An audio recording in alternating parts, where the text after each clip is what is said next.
my Okay, gosh. here we go, boys and girls. Here we go. Are you ready? S-Fan, cam up, dude. Yeah, I'm working on it. Sorry. It's okay, dude. Okay, let's get to introductions here. Fucked. Sitting in the top left, looking good. Oh my god. Blending into a seat. You get it? Because he has camo on. Andy Milanakis. Hey, what's up? Below him, known So as scuffed. Mr. M with a shirt. Okay, you know what? Fuck it. Mr. Moon in the bottom left. What the fuck is going on here, dude? Oh, I know what's going on here. Okay, dude. Jesus Christ. Okay, in the dude. middle, S-Fan, okay? Top middle right, Destiny. Top middle, right middle bottom, Hassan Abi. Top right, Bad Bunny. And bottom right, me. There we go. Fuck those intros. I am just fucking mad. This is a Scuffed podcast. What's No, in the no, middle? Okay, dude. Okay, this might. Okay, dude. That's a good. I didn't know copy you made pasta. whole Google Docs, Trey, and I take everything I used to say back about you. You actually care about the podcast. Thank you, dude. Thank you. I appreciate It's only okay. It's only the Google Doc is great until he doxes himself, and then the Google Doc turns into just one penis photo. it. No, we fixed it. It's view only. It's view only now. Okay. Yeah, we fixed it. We fixed the issue here. We have some good stuff to talk about. I think did one of you want to continue your conversation? I think Mooten wanted to continue it. Nope. Okay. No, I think they finished it. I wasn't What sure. I want to say is that one, this is a Scuff podcast. Two, all of your concerns to my podcast, they come from a place of hostility and a little bit of jealousy, in my opinion. And three, I will run my podcast how I want to run it. If you don't like it, you can leave and get the fuck out. This is literally my favorite copy pasta. I'm not even saying that. It's the best because it was natural and it saved the entire day. It's so good. It's so good. Yeah, That was good. I actually liked that little speech. I was like happy you said that. Thank you. Yeah, and he's going to be back on tonight, you know, against everyone's wishes and even my own. I think for tonight, I decided to have the most political assholes on the stream. Take that as compliments, okay? It's good to be an asshole when you're smart because, you know, not to say you're all smart, but you're all assholes. Okay, anyways, so let's continue. Not okay, dude. Okay. I college dropout. Yeah. I'll call it Steve, sorry. Shots. What year are you in college right now? I'm a fourth year. So you can. Okay, so you're about to not drop out. Yeah. Oh, good I'd job. love to drop out. Just fucking do it, man. How old are you, Mooten? I'm How old are you? 21. You're young. Wow, I'm 28. I gotta ask you something real quick before we start. How many people? Are there any people here that don't have chat open while this podcast goes on? I refuse to read Rain's chat at least. Because they'll spam good one, Mr. Moon, and like do the I read all my LELW. chat because people say positive things about me because everyone here respects women. Mm, anybody else not have chat open? I have chat open. I have to so I can. moderate it. Obviously, it's your stream. I have chat open too. I was just curious because when the spam is just like, I'm gonna spam the one person I don't like with a emote. It's like it makes me really like, oof, society, kids on the internet. I'm like, why do people are fucking absolutely retarded? Sorry, sometimes I don't care about the popular vote. Weird chat. Wow, be all this you guy. want. Okay, so as you know, it's been a crazy 2019 for Twitch.tv, guys. I think all of you can agree there's been a lot of bullshit, a lot of crazy shit, things that we... It's been like 9 days. Yeah, and it's been 10. insane. There's been a lot of crazy stuff going on. It's been fine. It's been fine. No, there's been a lot of there's been a lot of stuff on stream that is just, you know, in 9 days, it's a little crazy. Like, you know, if it's been a whole year, then, you know, maybe it's a little bit more explainable. But, you know, when it comes to 9 days, it's been a little crazy, okay? And I know it's going to get a little heated in here. But we have a lot of people in here with, you know, their own opinions, different things. Hey, I could bring up the fucking rainbow and what's not a color and what's a color, and we'll sit in a 6-hour debate. So let's keep it short. Let's keep it good. Let's keep it nice, okay? It's been 10 days. I know girls are really bad at math, so I just said Jesus 9. I mean 10 Christ. days. This is Destiny, fucking joke. you- Calm you down, trained chill. Mr. Moon to be this- Oh my You've trained god. Mr. Moon to be this Can I not make jokes on this podcast, Trey? Do I need to be really This serious? fucking here, or- poor Oh, guy. sorry, that was a Holy joke. shit. I guess I missed it because no one laughs. Yeah, it's because they're all fucking lib cucks in here. I just don't know what the hell the joke is about. What is the 9 Tell day, me, 10 so, day Mr. thing Moon, about? How does your fucking joke challenge the liberal agenda? Go ahead, use the floor. It's just It's just, stunning. Yeah, it just done. with paper towels under your bed. Just Can we bring shut Greg up. back? We need to bring Canute in here to get Bad Bunny in line, okay? Hey, Yeah, because that guy has a fucking real polo. Holy Why is shit. everyone lagging I- in Discord? That guy's I'm kissing my actually ass worried like for crazy. Canute. Yikes. I hope. Oh my god. Can we calm it down, everybody? Way too No, high. I, energy. no, I no. swear to God, call Canute in here and like see what Canute. happens. I'm worried about him though because Oh, bad bunny. Wait, because why? I'm worried about him eventually getting permabanned because I feel like when you see a pattern of him saying like really edgy shit that Twitch doesn't fuck with, like, you get a few strikes and then you're out, and Yeah, but he doesn't say Same. like edgy shit. He says stupid shit. He says like he'll say stuff like Nazis are left wing liberals. Like he'll say some Yeah. really fucking just dumb shit. He'll just like straight up say the first time I met him, he said, "Are you left wing bad bunny?" And I'm like, no. Wait, I don't know. Like I'm just like Oh I'm like my whatever. God. And he's like, wait, you're good because I talking hate shit left about wing. Train's best friend, dude. Train's best friend. Wait. Is that supposed to Who? like inspire some sort of like intimidation in me? The I Train don't know, is dude. friends with I don't know. someone. He might come in here. I'm I just don't saying. care, dude. I don't care. no, I know he says stupid shit. I hung out with him and I like him, but I'm saying like I actually am worried about him because like sometimes when you push it a little bit too far, you know how Twitch gets. They get the itchy trigger fingers, and I've Yeah, had but it's friends also, like- permabanned before. Yeah, I can understand that, but it's to the point where if I'm talking and then he'll just all of a sudden start screaming over me. It's talking about how I'm such a huge bitch. Like it's just like really I mean, I want to do What are we that talking to you, but in real life. what the fuck, Andy? What? I think it would be fun. It would be fun banter. Fucking Andy's low key an asshole. No, not at all. No, I know he's not. I know he's actually a really she fucking doesn't fuck good with guy. him. With No, I her. love Andy. He's great. Okay, let's begin. Okay. I want to start with a lighter topic here. It's about Bungie splits with Activision and it will keep control of Destiny. What does this mean for Blizzard? What does it mean for Blizzard? Blizzard's already heading fucking down. Their games are dog shit. They've lost HOTS, right? HOTS is the game they lost, or was it Han? It was Han. HOTS. It was Han. It was a It was Han? Han. No, it was HOTS. It was HOTS. No, it was hot. So it was hot. It was HOTS. Here's the Storm's gone. Bungie is splitting with Activision, so Destiny's gone. That's probably one of their best games for 2018, 2019 area, right? Like, that shit's great. What does this mean for Blizzard? Is Blizzard headed downhill? I mean, I'm gonna start with you, Destiny, since I know you play Destiny. Nice meme. I really have no idea. I mean, like, I mean, I really don't know. I mean, I can only speculate based on the current state of Blizzard games. People seem to be kind of unhappy, I think, in general with the general state of Blizzard games.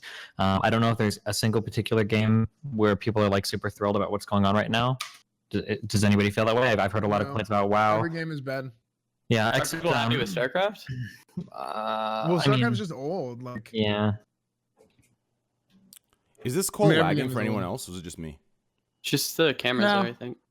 The cameras are all lagging for me. Yeah, they're here, lagging let's for do me. this. I'll fix it. No, here, I got it. I gotta remake this. Here, how about now? Is it better now? No, everyone's just lagging. I don't know why. The cameras aren't lagging for me anymore. I changed the server. How? Top Yeah, I did that before. That's what fucked everything up. I didn't want to say anything there. Oh, okay. Yeah, we're back. It's fixed. It's fixed. Okay. No, it's actually fixed. Holy Yeah, shit. you're It's welcome. smoother. Nice. Yeah, easy Great. clap, Good job. boys. Great job, S-Fan. Okay. So, does anyone else have anything to say about Blizzard? No, I don't. S-Fan, what I about just- you? all I I think hear is people are complaints. hopeful for vanilla WoW, but that seems like a tough. I think that pretty much Blizzard has nothing good, and there's nothing good on the horizon except for potentially Classic WoW. And I think if they screw up WoW Classic, then they're in a really, really, really bad spot. I think the potential for Diablo 4 being good is there. I mean, we know that it's coming, but we don't. Well, they haven't confirmed it, but I mean, there's probably going to be a Diablo 4. They have Warcraft 3 Reforged. Pretty much everything they're doing is a remaster or a going back to classic, just basically playing off of nostalgia, or like just their old games are better. I don't know. I think Blizzard's in a really, really bad spot, and they've got to figure something out, and they really need to knock it out of the park with classic. Yeah, I can agree with that. I mean, I don't know what else was to look forward to for Blizzard, to be completely honest with you. It seems like they've screwed every game up. I think subscription-based games are out. I think even paying for the game is out. I mean, if you look at Call of Duty, that shit's dead, and I think it's because they charge $60 for a game that people want to play for free, and they can play for free on other platforms. So it's a little ridiculous. But anyways, let's get to the juicy stuff. I want to talk about this GDQ thing, this whole thing of the sexual. God damn it. Is that what you guys were talking about before? A little bit. I wasn't. I think Destiny was. I was just, and then we got sidetracked into a totally separate conversation. that's unrelated to that, but I'm excited to talk about it. I love speculating and building narratives around stories that are developing, unlike anyone else in this chat. So I'm excited to do that. Just me though. No one else is allowed to speculate. It's funny that it's funny how much people do like talk back and forth about like you could talk about like logistics of like what potentially could have went down, but it does seem kind of weird sometimes when a lot of it is just like there's no way we don't have any real evidence. We just have some chat logs.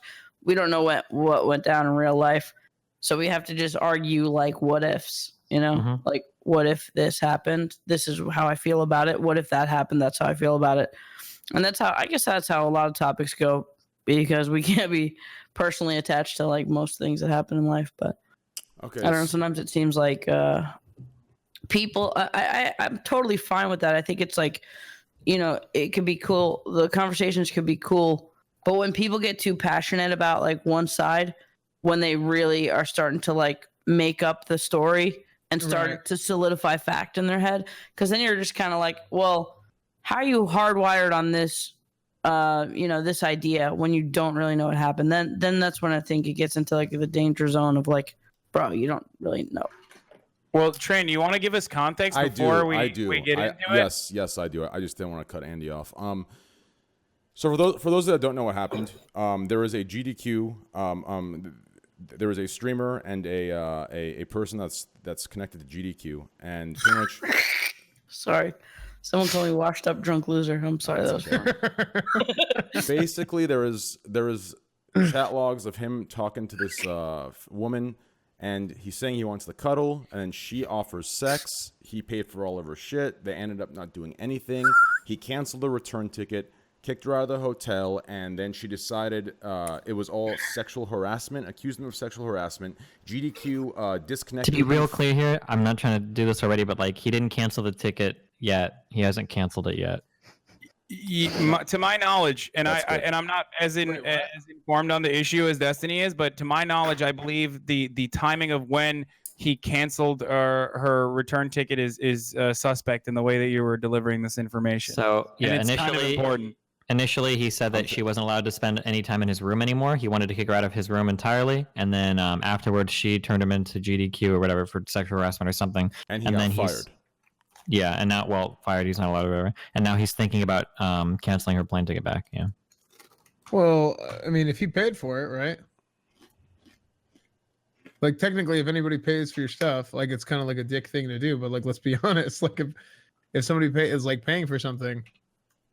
I mean, yeah, even in the logs, it seemed like that, as weird as it sounds, like there was going to be like a transaction, like she would cuddle and then he would like pay for the tickets.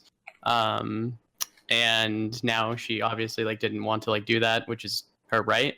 But I guess it's his right as well to like revoke the tickets and like revoke the room, as shitty as it sounds. Yeah, I mean... Do you think that I mean, in 2018 alone, and now in the beginning of 2019, we're seeing a lot of these cases where, sexual harassment's been brought up. Other things that are even worse are being brought up. Are these situations? Are these instances happening? Are they being misused? Or are these powers being misused? Is this what's going on? I mean, there are real victims. Yeah, they're 100% being misused, but there are also like a million cases where, women would always be too threatened and feel like too awkward to actually press the issue. But now I feel like they've gained a lot of strength in realizing that there's like a lot of support out there. So like, I think it works both ways 100%, The problem is there are real victims that are going through serious stuff, real sexual harassment, real instances of pressure, real instances of rape, real instances of a lot of serious things. Do you think that something like this it's tarnishing a credibility? It's tarnishing people who need the voice, need the support. But so I already know you're going to say right after this, you're going to go, oh, well, I didn't mean that at all. But when you say something like that, you have to be really careful because you're kind of implying that like certain types of sexual assault or certain types of harassment aren't worth talking about because you're hurting the real victims. Oftentimes people talk about the real victims. It's used as a way to delegitimize other people's complaints. You see this happen a lot, even in like the workplace. Like somebody might complain about something shitty in the front of the house, and somebody would say, okay, well, what about like our cooks? Like they've got even worse problems. They're like, oh, okay, I guess I can't. He could have been talking about when it's completely fake, though, when it's 100% false. Yeah, I wasn't. Yeah, but no, that's not what he's talking about. Because in that case, literally, it was. I wasn't trying to delegitimize her. Okay, wait. Well, then why even bother bringing that up? Literally, no one here is going to say. There's not a single person watching that thinks that like fake rape accusations are good. Your mic's fucked up, Steve. It sounds really. I can't do anything. No, it's fine. It's just on your end. The mic is fine. Miss Moon's just. It's just on your end. Yeah, oh, okay. It sounds fine to me. So, how do you feel about the situation then? Obviously, all of you just got out of a call. What was all the debate about? If everyone here agrees. So my position is that if you are agreeing to go and meet somebody, and it seems like sex and all of this shit is on the table, and it's pretty explicitly said. I'm sorry, the sex and everything is pretty explicitly said that if you're going to go there, it is totally within your right to say, I don't want to do anything with you. I've changed my mind. All of that. That's totally fine. Absolutely, that should be your right to do it. But to expect the person to continue to put you up in a hotel and then to cover your flight back, I think you need to have other travel plans arranged. Like, damn, that just seems real fucking awkward to me. I would never expect another person to do it for me, and I would be really shocked for someone to expect another person to do it for them. The problem I have with that is the power dynamic there, because from what I understand, and again, I'll admit that I don't know everything about this story, and I'm reading it as I go along a little bit, but the other person in question, the female in question, does not have like the economic mobility to be able to just fly to the event or even back from the event at all. And the other party in question knew this, and they both knew it while they were setting this up. But it does kind of seem like there's an imbalance there. It kind of seems like a little bit of coercion after a certain point, especially if.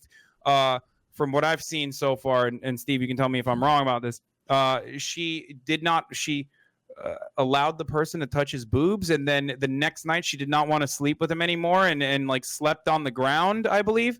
So I mean, like I would 100% buy the coercion if they were already at the event. Like if I was at an event and there was a girl that needed a place to stay, and then I started talking to her saying like, hey, like, you know, we can chill or whatever, but like, are you cool to fuck or whatever? I would be super ultra uncomfortable doing that because it feels very fucking rapey. Because I know you're here, I know you're stranded, and I'm offering you a way out, and that weighs through my dick. That's really, really, really bad. Are you cool to fuck is a really good pickup line too, by the way. Hey, I mean, it works. But however, if you guys are way before the event has ever happened, both people are on neutral ground, one is at their home, the other is at their home, and they don't even know if either side is going yet, I think that the power dynamic there matters way, way, way less. Because it's not like she was stranded or had to go to GDQ. The responsible decision for her to make is to just not go. I mean, even in the beginning, didn't it seem like he was using the ticket as like leverage to be like, well, I'm paying for you, so... It sounds like what he wanted was somebody to sleep with, not to fuck, but it seems like the sleeping, cuddling thing or whatever was like a big thing. She brought up fucking Hassan. I mean, like, go ahead. No, go ahead, Bad Bunny. Go ahead. You Bad Bunny, Okay. you go ahead. Sorry. I was gonna say, like, so coercion only happens out of necessity. Could it not ever happen out of incentive? Like if somebody. Well, I don't buy incentive as much. I mean, theoretically it could, but I have a lot less sympathy there for you. So for instance, okay, so why? Yeah. Because it's more, I guess it kind of has to go down to the agency of the individual. If I come up to you and you're in a really fucked situation, I know that you're desperate for a way out, and I'm going to offer you a way out, and I'm going to. Wait, really fucked is going to convention and not having a place to stay within the next hour. Really fucked would be, going to a convention, not having a way home, and not having a place to stay. So going to a convention and not having a place to stay in the next hour, you know you're going to find a place eventually, or maybe it was just chill at a bar or something. I mean, it doesn't seem like that desperate of a situation people can survive. I mean, I know. Wait. Are you taking the girl side? Are you taking the girl side or the guy side? Like I said, what you're, Stephen, what you're trying to do is you're trying to impose a binary on my standpoint. I'm trying to actually just dig into what you're saying because I see some like problems with it, but I don't really particularly. I'm trying to be like. Here. Yeah, I'm trying to be as generous towards the coercion side as possible. I mean, like, it's entirely possible that you could have friends where you could stay somewhere else, but it's also possible that sometimes people go to conventions and they don't know anybody. Right, but the idea that you're saying that, okay, coercion out of incentive isn't like necessity. However, when you willingly are going to a convention, when you willingly know that you're probably not going to have a place to stay and you're willingly just trying to be like, okay, I'm going to stay with you because, you know, I just want a place to stay while I'm willingly going to this convention and paying for my way. It just seems like a really... If we're talking about necessity, we really have to take a step back and think about what does necessity actually entail. Doesn't Wait, mean wait, that- well, hold on, wait. If let's say that I have a person, okay? Let's say that I DM you right now and I say I will give you, like a cheeseburger if you fuck me. Do you think that would be the same as me going up to like a homeless That's a real person offer, by the who's way. like I'm actually starving vegan, so and being like, yeah, I know. Let's say that I go up and I meant an ultimate burger, whatever the fuck or an impossible burger. Right? Beyond Let's burger. let's say that I walk up to a homeless person who's clearly starving, right? I can Oh, see fuck that you, she's got stop like being vegan. tremors and she's shivering and she's starving, and I say like, hey, I'll give you an impossible burger if you fuck me. Do you think that these two types of offers, that the other person has like equivalent like bargaining power or exchange power? of course I don't, but I also don't think your whole quivering scenario is equivalent to the one where you're talking about when the girl's at a convention. Well, like if somebody, I'm saying there's a different. I mean, like it might not Of be course there's a necessarily difference. as There's a different. difference between all scenarios. About Well, this what I'm saying without is that there's talking a about the story, though. It doesn't make any sense to argue about like incentives when it comes to coercion without looking at the actual dynamic in this instance, because maybe it doesn't apply, right? Well, yeah, well, that's what I'm saying. Well, the reason why we're arguing about this is because I'm saying the power dynamic doesn't apply here because they made this deal on neutral grounds. And Bad Bunny is challenging that claim. She's saying, well, I don't think there's much of a difference between deciding this at the convention versus before the convention. Where No, I no, think I'm that's a not- key I'm Yeah, not but saying don't that. you I'm think just that it changes? Don't you think that the power dynamic greatly changes, especially if you don't have especially if both parties are aware that the other person doesn't have enough money to fly back or even like get themselves a hotel room? What I'm trying to like, ultimately putting point this to, person out on their own, or at least the threat of putting this person out on their own, is still kind of like putting this person coercion-y, out even on if their they own, agreed. like putting this person out, like you're kicking them out and giving them no place to stay. That's Yeah, happens when and somebody's it's in a a totally store. different- in a totally different, around area. a hotel convention. Like, if you don't have a place to stay, yeah, you know, maybe if you've been homeless before, it's not a big deal if you sleep on like a floor of a hotel somewhere. Yeah. But like, it's kind of a big deal for most people if they don't have a fucking. Especially when you're like a bed to miles sleep away in. from home, like you have nowhere to Yeah. go. Oh, That's no a big big deal. deal. I'm I'll not- just sleep in the crevice of this fucking bathroom at the Okay, hotel. listen. I'm not questioning that somebody's like situation when they're stranded at a convention is in a miserable situation, right? I'm not suggesting there's no possibility for coercion there. But what Steven is suggesting, what I understand it to be, is that there's a difference, is a major difference between somebody being coerced out of necessity versus being coerced not out of necessity. And that's implying that things like, I don't know, money or fame or whatever can't be used as coercion. And I really Wait, what? Yes, it can. Destiny's aware that it can. Power dynamics can. absolutely factor okay, into power this. dynamics then have a play. Then he's saying there's a major like difference between someone sitting in their But comfort of that's their not. home. But that's the reason why I said let's get back to the argument at hand, because the conversation that we're talking about has nothing to do with the power dynamics of like fame or social status or whatever. That's why I was trying to bring it back to the actual story. In this actual story, my perspective is, and I might be completely wrong, but while they established that sex was going to be had, or there was going to be some fucking and some tickling and some slapping and shower sex, from what I've seen in the leaked Discord DMs that the person leaked to exonerate himself, I guess, that dynamic changed midway through the excursion. So at that point, there is an element of coercion where he's like, well, you know, I can kick you out if you're not going to fuck me, is kind of like what it feels like a little bit. And that makes me feel kind of terrible about it. I don't know. Yeah, no, I completely and utterly agree with that. I guess I'm objecting to this really kind of like stark contrast between the coercion when you're needing it, you're like need something out of quote unquote necessity versus not necessity. And I'm thinking like, okay, well, what do you define as necessity? Is it you like going to a convention and assuming that all these things are gonna be fucking fine and all of a sudden it's not, then now it's out of necessity, which I think it arguably is. But I think that discounts how much coercion can occur out of quote unquote necessity in other realms. Like a lot of people will say like, just don't work in this industry. Just don't work in this industry. You don't have to work in this industry. I'm thinking about necessity. What does necessity mean? I don't understand. That's like, wait, what do you mean? Just don't work in this industry? That's okay. So let me get back to it. We're talking about a time frame where like things went wrong, and she probably didn't assume that these things were going to go wrong. Especially because they had this conversation. They had this like very sexual conversation about what they were going to do. But things obviously went south, and so they always have a possibility of going south. But she didn't have money to like, you know, she didn't have money to to get herself out of that shitty situation. So of course it's a necessity. Like I would hate to fucking like be trapped in a hotel at a convention where I feel uncomfortable staying in the same room with someone, so uncomfortable that I still have to do it. So I'm gonna sleep on the fucking floor one night, and then eventually this person kicks me out of the room. Now I don't think it's sexual harassment. From what I don't really know what the actual. That's details what I was gonna say. It's like I really don't know about that. It's a scummy move. But sexual harassment takes it to another level. There are people that do these types of scummy moves all the fucking time, even with people who are in relationships, about girls feeling like or guys feeling whatever, that they're like, I have no power, like, oh, I can't just leave. My boyfriend's abusive. I can't just leave. I have nowhere to go. That type of shit. Originally, in the logs, it seemed like he only wanted to cuddle, and then she was the one who brought up sex. So he wasn't like kicking, huh? Sorry, who wants to cuddle? Well, that apparently He he's has like, insomnia. it's He has like a insomnia, thing. and he has a therapy pit bull for it, and he loves to cuddle, and he can't sleep without cuddling. Yeah, I can't speculate on this, but I think it's a really, you know what? Fuck it. I am speculating on it. I think it's a really charitable interpretation to just say that he genuinely just has insomnia, and like that's why he has to cuddle with someone. Yeah, so like 99% of the time, especially when dealing with gamers, I would agree with that. But he literally supposedly has like the therapy pebble, but he made these public tweets like a year ago about like looking for a bedmate, and he didn't even specify a girl. And it seemed like in the conversation, he was pretty straightforward with it. Like she was the one that breached the sex topic or whatever, and he seemed like really cool and pretty responsible.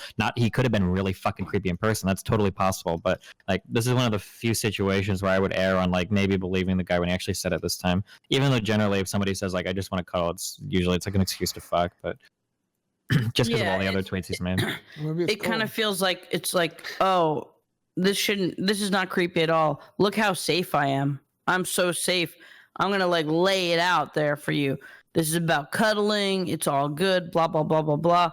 I mean, like, I'm not saying he's sexually assaulted her at all, but like so many guys like, are trying to play fucking 4D chess without just like scaring the girl off by making it seem like it's just like, oh, it's just a friendly, fun thing, and it could be whatever, Kind of, but you got to be real careful because now we're in the scenario where it's like this is the same logic that people used to like vilify like guys that go to the park with their kids, where it's like, oh, you're just acting like you've got a kid here and blah blah blah, but really you're here to fuck kids. Like, I mean, I think it's possible. Yeah, I guess both are extreme situations, though. I mean, like that, like a guy walking around with a cute dog to get women. Like, yeah, who cares? But I don't know. It's a case by case scenario every time, so it's hard to say. Since Alabril just joined in, if you would give us your insight on this, where do you stand? Have you heard about it? Have you done some research?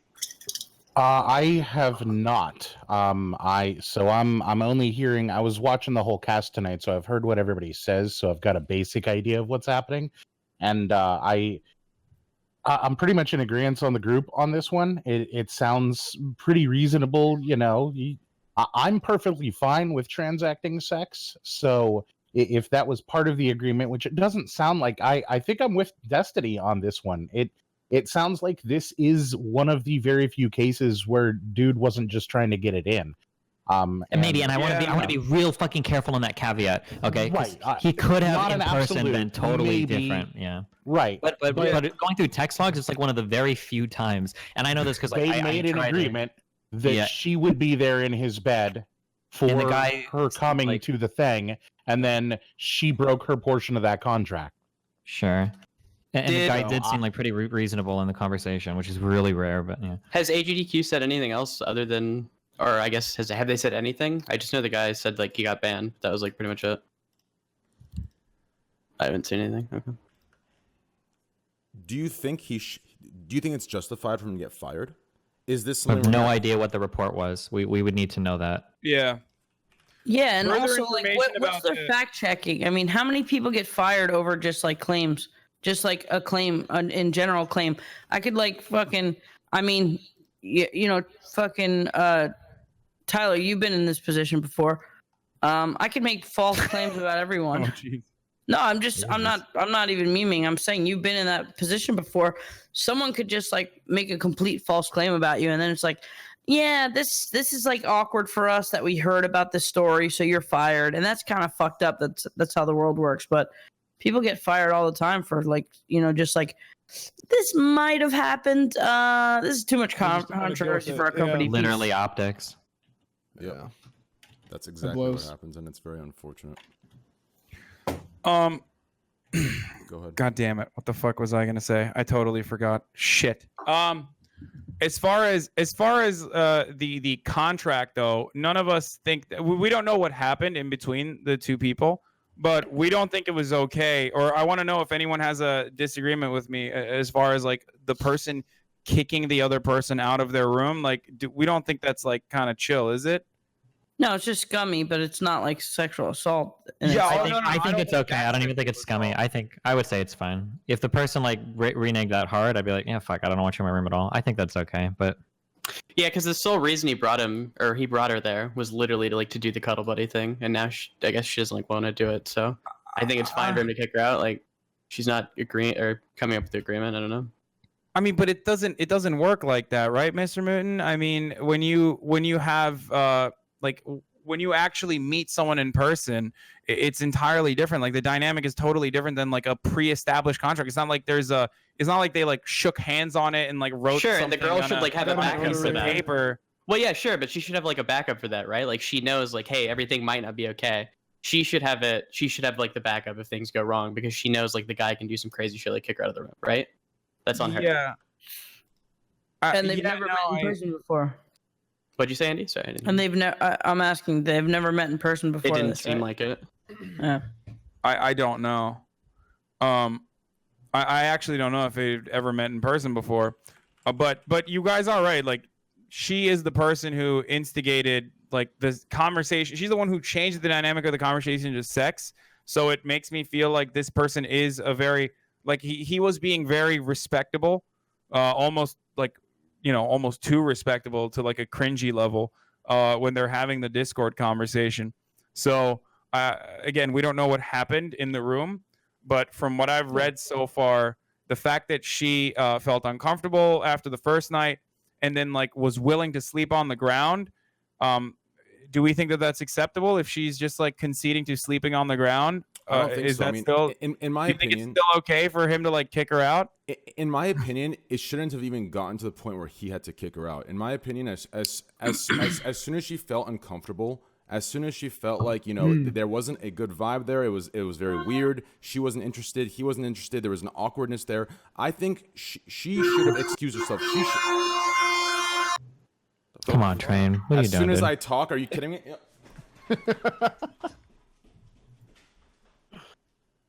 Sorry. Anyways, Lucky you, Jay. I honestly feel like it's to me it seems like it's a common sense, right? I truly believe that she should have had a plan B. You always need to have a plan B, especially if you know you don't have the money, you don't have the resources. Even if things went well, even if things were good between them, you should never accept an offer to go somewhere when you have no resources, and no availability to do something else or have a backup plan. You shouldn't do that. You shouldn't put yourself in that situation. It's a terrible situation to be in, and it puts the other person in a very, very bad situation as well, because now there's a responsibility he has to have, and he shouldn't have that. So in my opinion, she should have had a plan B. And it shouldn't have even gone to the point where he's excusing her. She should be excusing herself and reading the situation and realizing that this is not a situation I want to be in. And that's my opinion. She should have just not have went if she wasn't sure. What if she financially is not capable? That's the point. Then she shouldn't have accepted, because here's what happens. If you accept that offer knowing you're not financially capable to get yourself out of there, you are entering a situation that is it's not a good situation. It's not a good place to put yourself in. You do not want to be in that situation in case something goes wrong. You know, if this guy ended up being some crazy, you know, let's hypothetically imagine if this is some crazy creep, what are you going to do? You're financially not stable, so you're stuck in that room or you're on the streets. That's a terrible situation to put yourself in. So I think it leads back to the original decision. If you don't have a plan B, if you're not capable, you shouldn't accept the offer. Even if or accept the offer, but be smart enough to be like, hey, we never really met. Let's just see how we vibe, and we'll play it by there. And if he's not cool, you don't with know if she said that or not. Well, I know we have a pretty long list of logs. Like, I mean, I guess she could have added that. No, I'm saying like once they got together, you don't know if she said that. You don't know if she was like, hey, I know I like said some stuff, but You know, let's It just seems like pretty figure it scummy out. because then she's like reneging on the deal, though. Yeah, Like, she could have but added that, dude, but I'm saying before you fly to a different fucking place on somebody else's dime, it would be very easy to be like, look, if this is a deal breaker, then that's fine. But I just want to see how the vibe goes and see what happens. And if that's cool with you, then cool. On top For of the that, record, I I want to don't bring up one agree thing with- now that I've looked through a few of the logs. okay. The last 8 pages or so of these the transcript here is such an amazing example of BDSM consent negotiation. They're both speaking very candidly and directly about exactly what they're okay with and what they're not okay with. And it's very explicit and it's very exact, and it is a model to be followed for absolutely everyone. Yeah, and this is why I said earlier, like 99% of the times, like guys are people in general are really fucking horrible at talking about sex or consent or anything related to it. And reading these conversations is like, damn, like I did not expect to see like this level of engagement between both parties, which makes me uncharacteristically charitable towards the gamer guy in this case, who I generally wouldn't be, but. In this context, I'm willing to accept that he was using cuddle as an inroad to getting laid, but they're being very explicit, both of them saying ahead of time, this is what I'm into, this is what I'm into, this is what we're going to expect to happen. They brought up bondage specifically, choking, smacking, not on the face specifically. It's all written out very explicitly on here. And what clearly the vibe changed once they got there, and she said no. And it sounds like he respected that, but it is kind of shitty for him to have canceled the ticket, absolutely, but I don't think that it's entirely out of line. She spent his money and wasted it, as far as he's concerned, on all of this, and I don't see anything here that... I don't think it's the sexiest nothing seems to have back gone and wrong. forth, though. Like maybe this is like textbook how you should have your bases covered, but having this like conversation with like this written out graph on what's okay and what's not okay. It's not really the sexiest conversation ever. I mean, It's not that- well, like, the negotiation is one of the One at a sexiest- time, please. One at a time. Okay, Destiny, well, go hold on, ahead. because this is actually this is so fucking important. Okay, so like the pre-negotiations aren't necessarily like ultra sexy in the same way that we all want to be like Harrison Ford in Blade Runner, where you just throw the woman against the wall and you automatically know what each other. But the reason why the pre-negotiations for sexual activity are so important is that when you actually get to the event itself, you don't have to worry. I mean, you still need to be mindful of the person, but so much of the groundwork is solved. Like, or at least for me, like I don't want to be messing with somebody sexually, and I'm constantly like, oh, are they okay with this? Can I do this? Is it okay? Blah, blah, blah. Because if you've already had a lot of these conversations beforehand, like a lot of that is already solved. And again, I want to be clear, like you're still like constantly being sure that the other person is comfortable, et cetera, et cetera. But I think that having the conversations beforehand just takes out so much of the guesswork and so much of the dumb shit that could potentially go wrong during a type of sexual encounter. I mean, maybe if you're into slamming someone's head on the ground, but like, I mean, I feel like you could play it by ear. Yeah, I mean, you If can, you're but into like some this. incredibly vanilla stuff, yes, but they're specifically talking about bondage. They're talking about breath play, choking. They're Yeah. talking about smacking and where the smacking is okay. She said on her butt, but not on her face. Those are all things that should definitely be discussed Fair before enough. they're When done. it comes to that, I guess I agree with that. How much is fisting? Another reason why 75. Oh yeah, I'm sorry. These Wow, conversations trigger the yeah. fuck out of me. Another reason why it's really important to have these conversations beforehand too, even if it's vanilla stuff, is that oftentimes in the heat of the moment, a person can agree to do something that they don't necessarily want to do. So like, so for instance, like it's very easy for if you have a conversation with somebody beforehand where they're like, "This is a hard no for me. Like I really don't want to do this." Oftentimes you don't want them to change their mind in the heat of the moment because when you go back on it later on, they'll end up regretting it. So that's another reason why, even for like kind of vanilla stuff, I think it's okay to have the conversations beforehand to figure out like what everybody is careful or comfortable with. Well, not only is it okay, we should be normalizing it. Yeah, yeah, what I would say. Yeah. Also, I mean, another big issue in my opinion is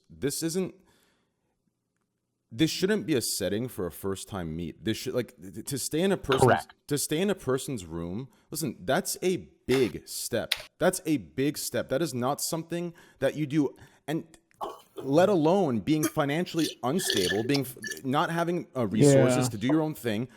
For a first-time meetup to engage in this conversation and to stay in the person's room, the offer shouldn't have been accepted in the first place. Even if they were both down, even best case scenario if it worked out. This is a terrible situation to put yourself in. It's not responsible, and it's not a mature decision to make, in my opinion. I think it may Agreed accept it as entirely. long as you can have like a backup plan, like a secure backup plan.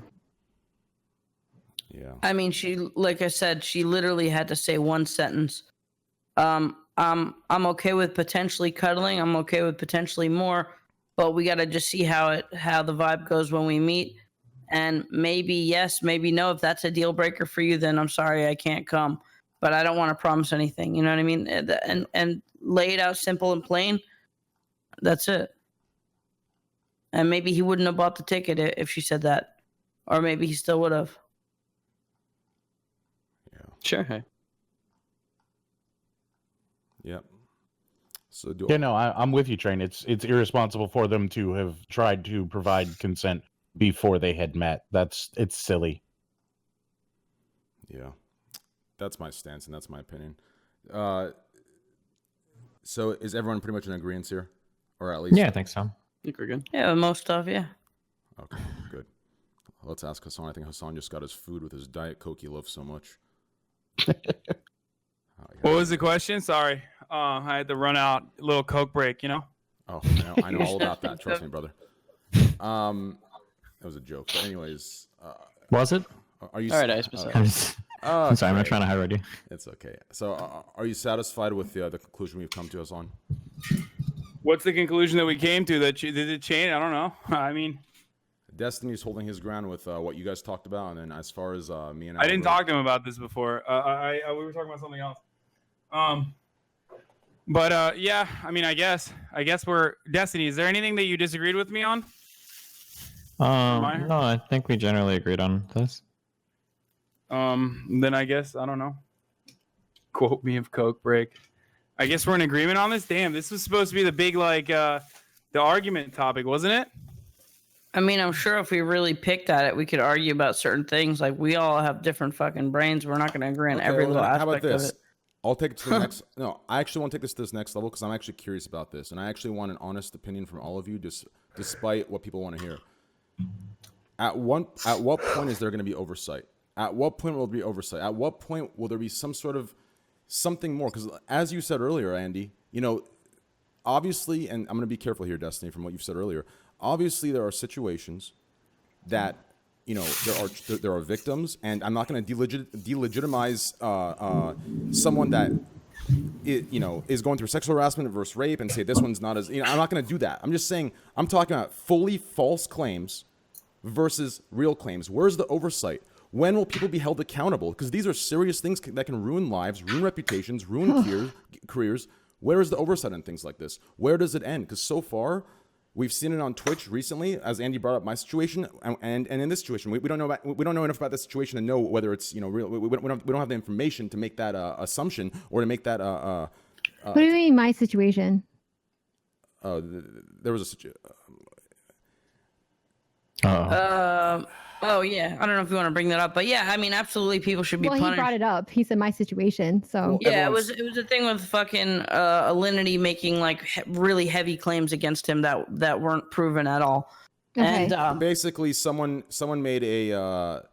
made some claims about me. They retracted their story 3 different times, changed it, and then they reduced it at the end to sexual. Well, I'm not gonna say reduced; it's a bad word, but they changed it to sexual harassment after the 4th and reduce is retraction. fine. I mean, like harassment, it is a reduction. Yeah, it started. Sure. So the story started. And nobody was punished over it on Twitch, which is but when you're a public figure, I mean, it doesn't really need like a actual punishment. I mean, like your currency right now is your reputation.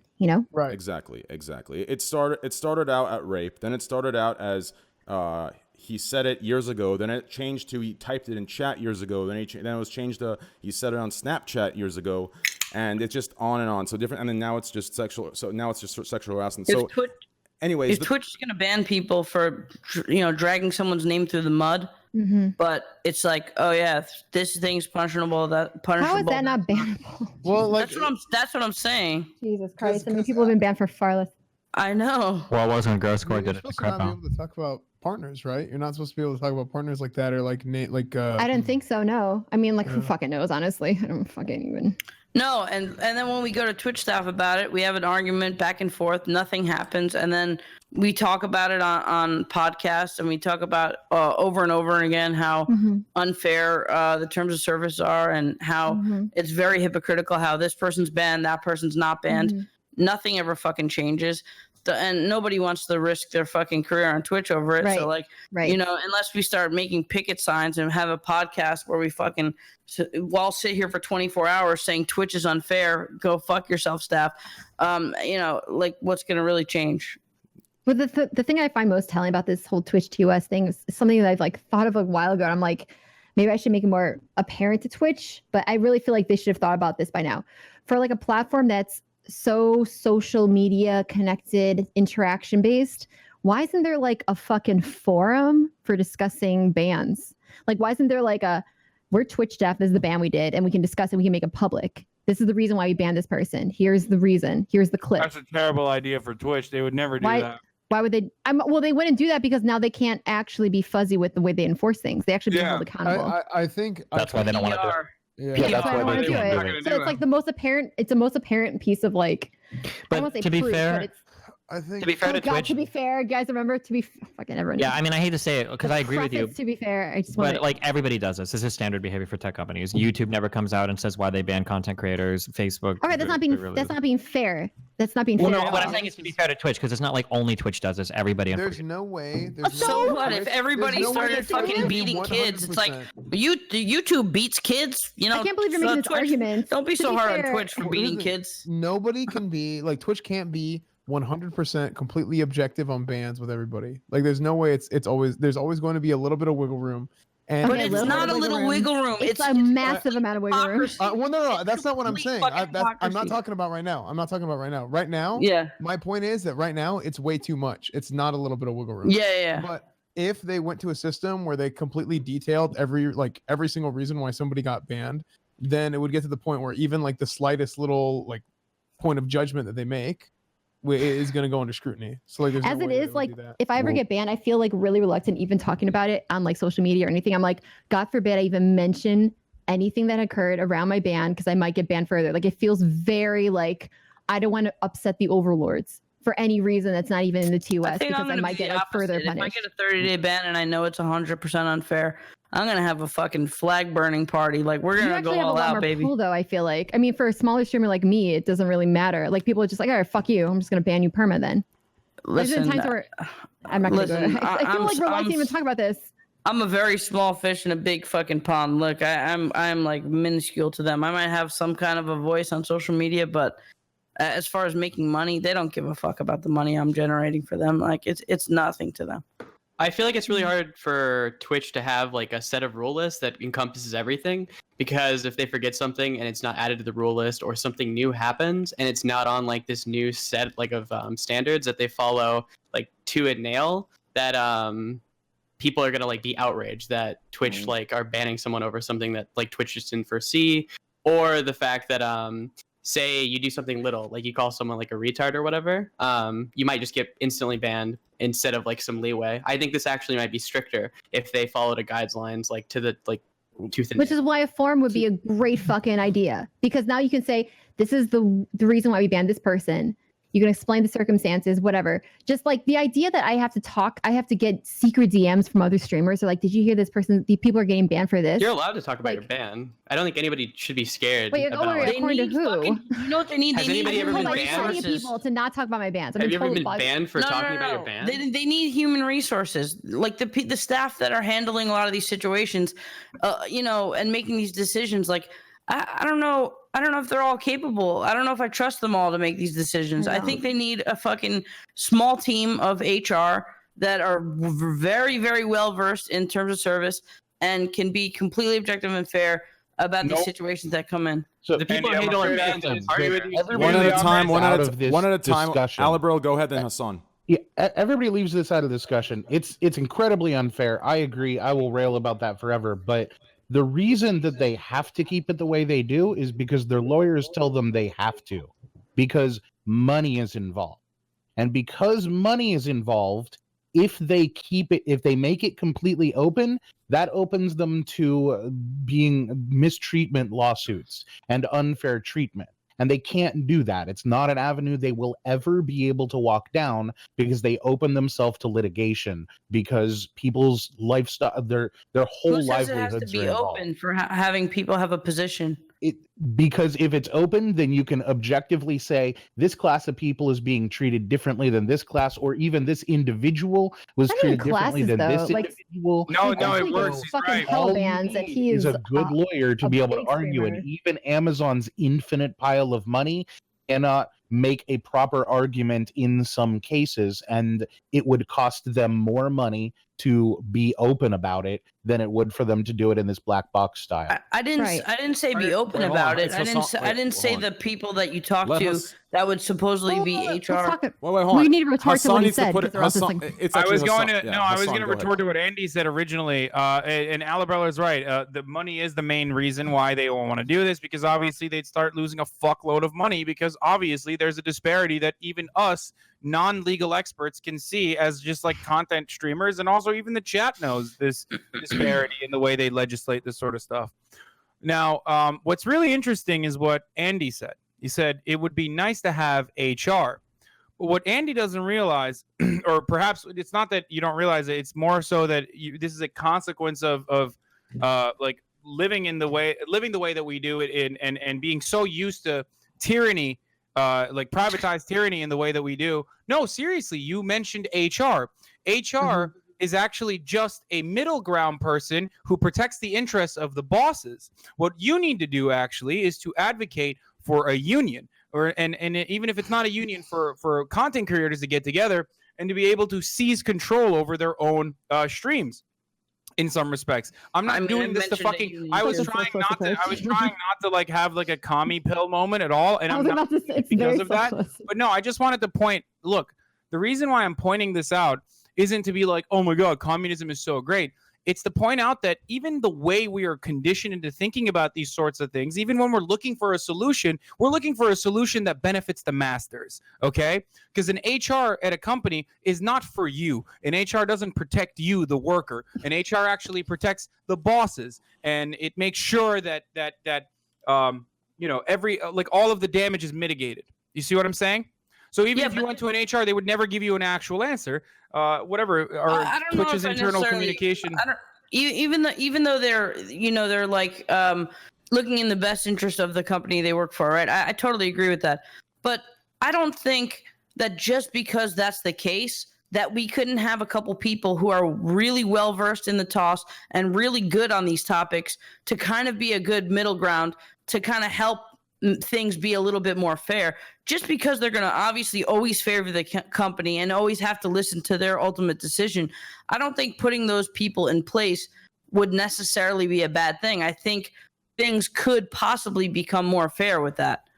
Just like in the workplace, just because they're, you know, employees of the company, it doesn't mean that when an employee comes in with a big problem that they can't possibly help them out and maybe like help things be fair in their specific situations.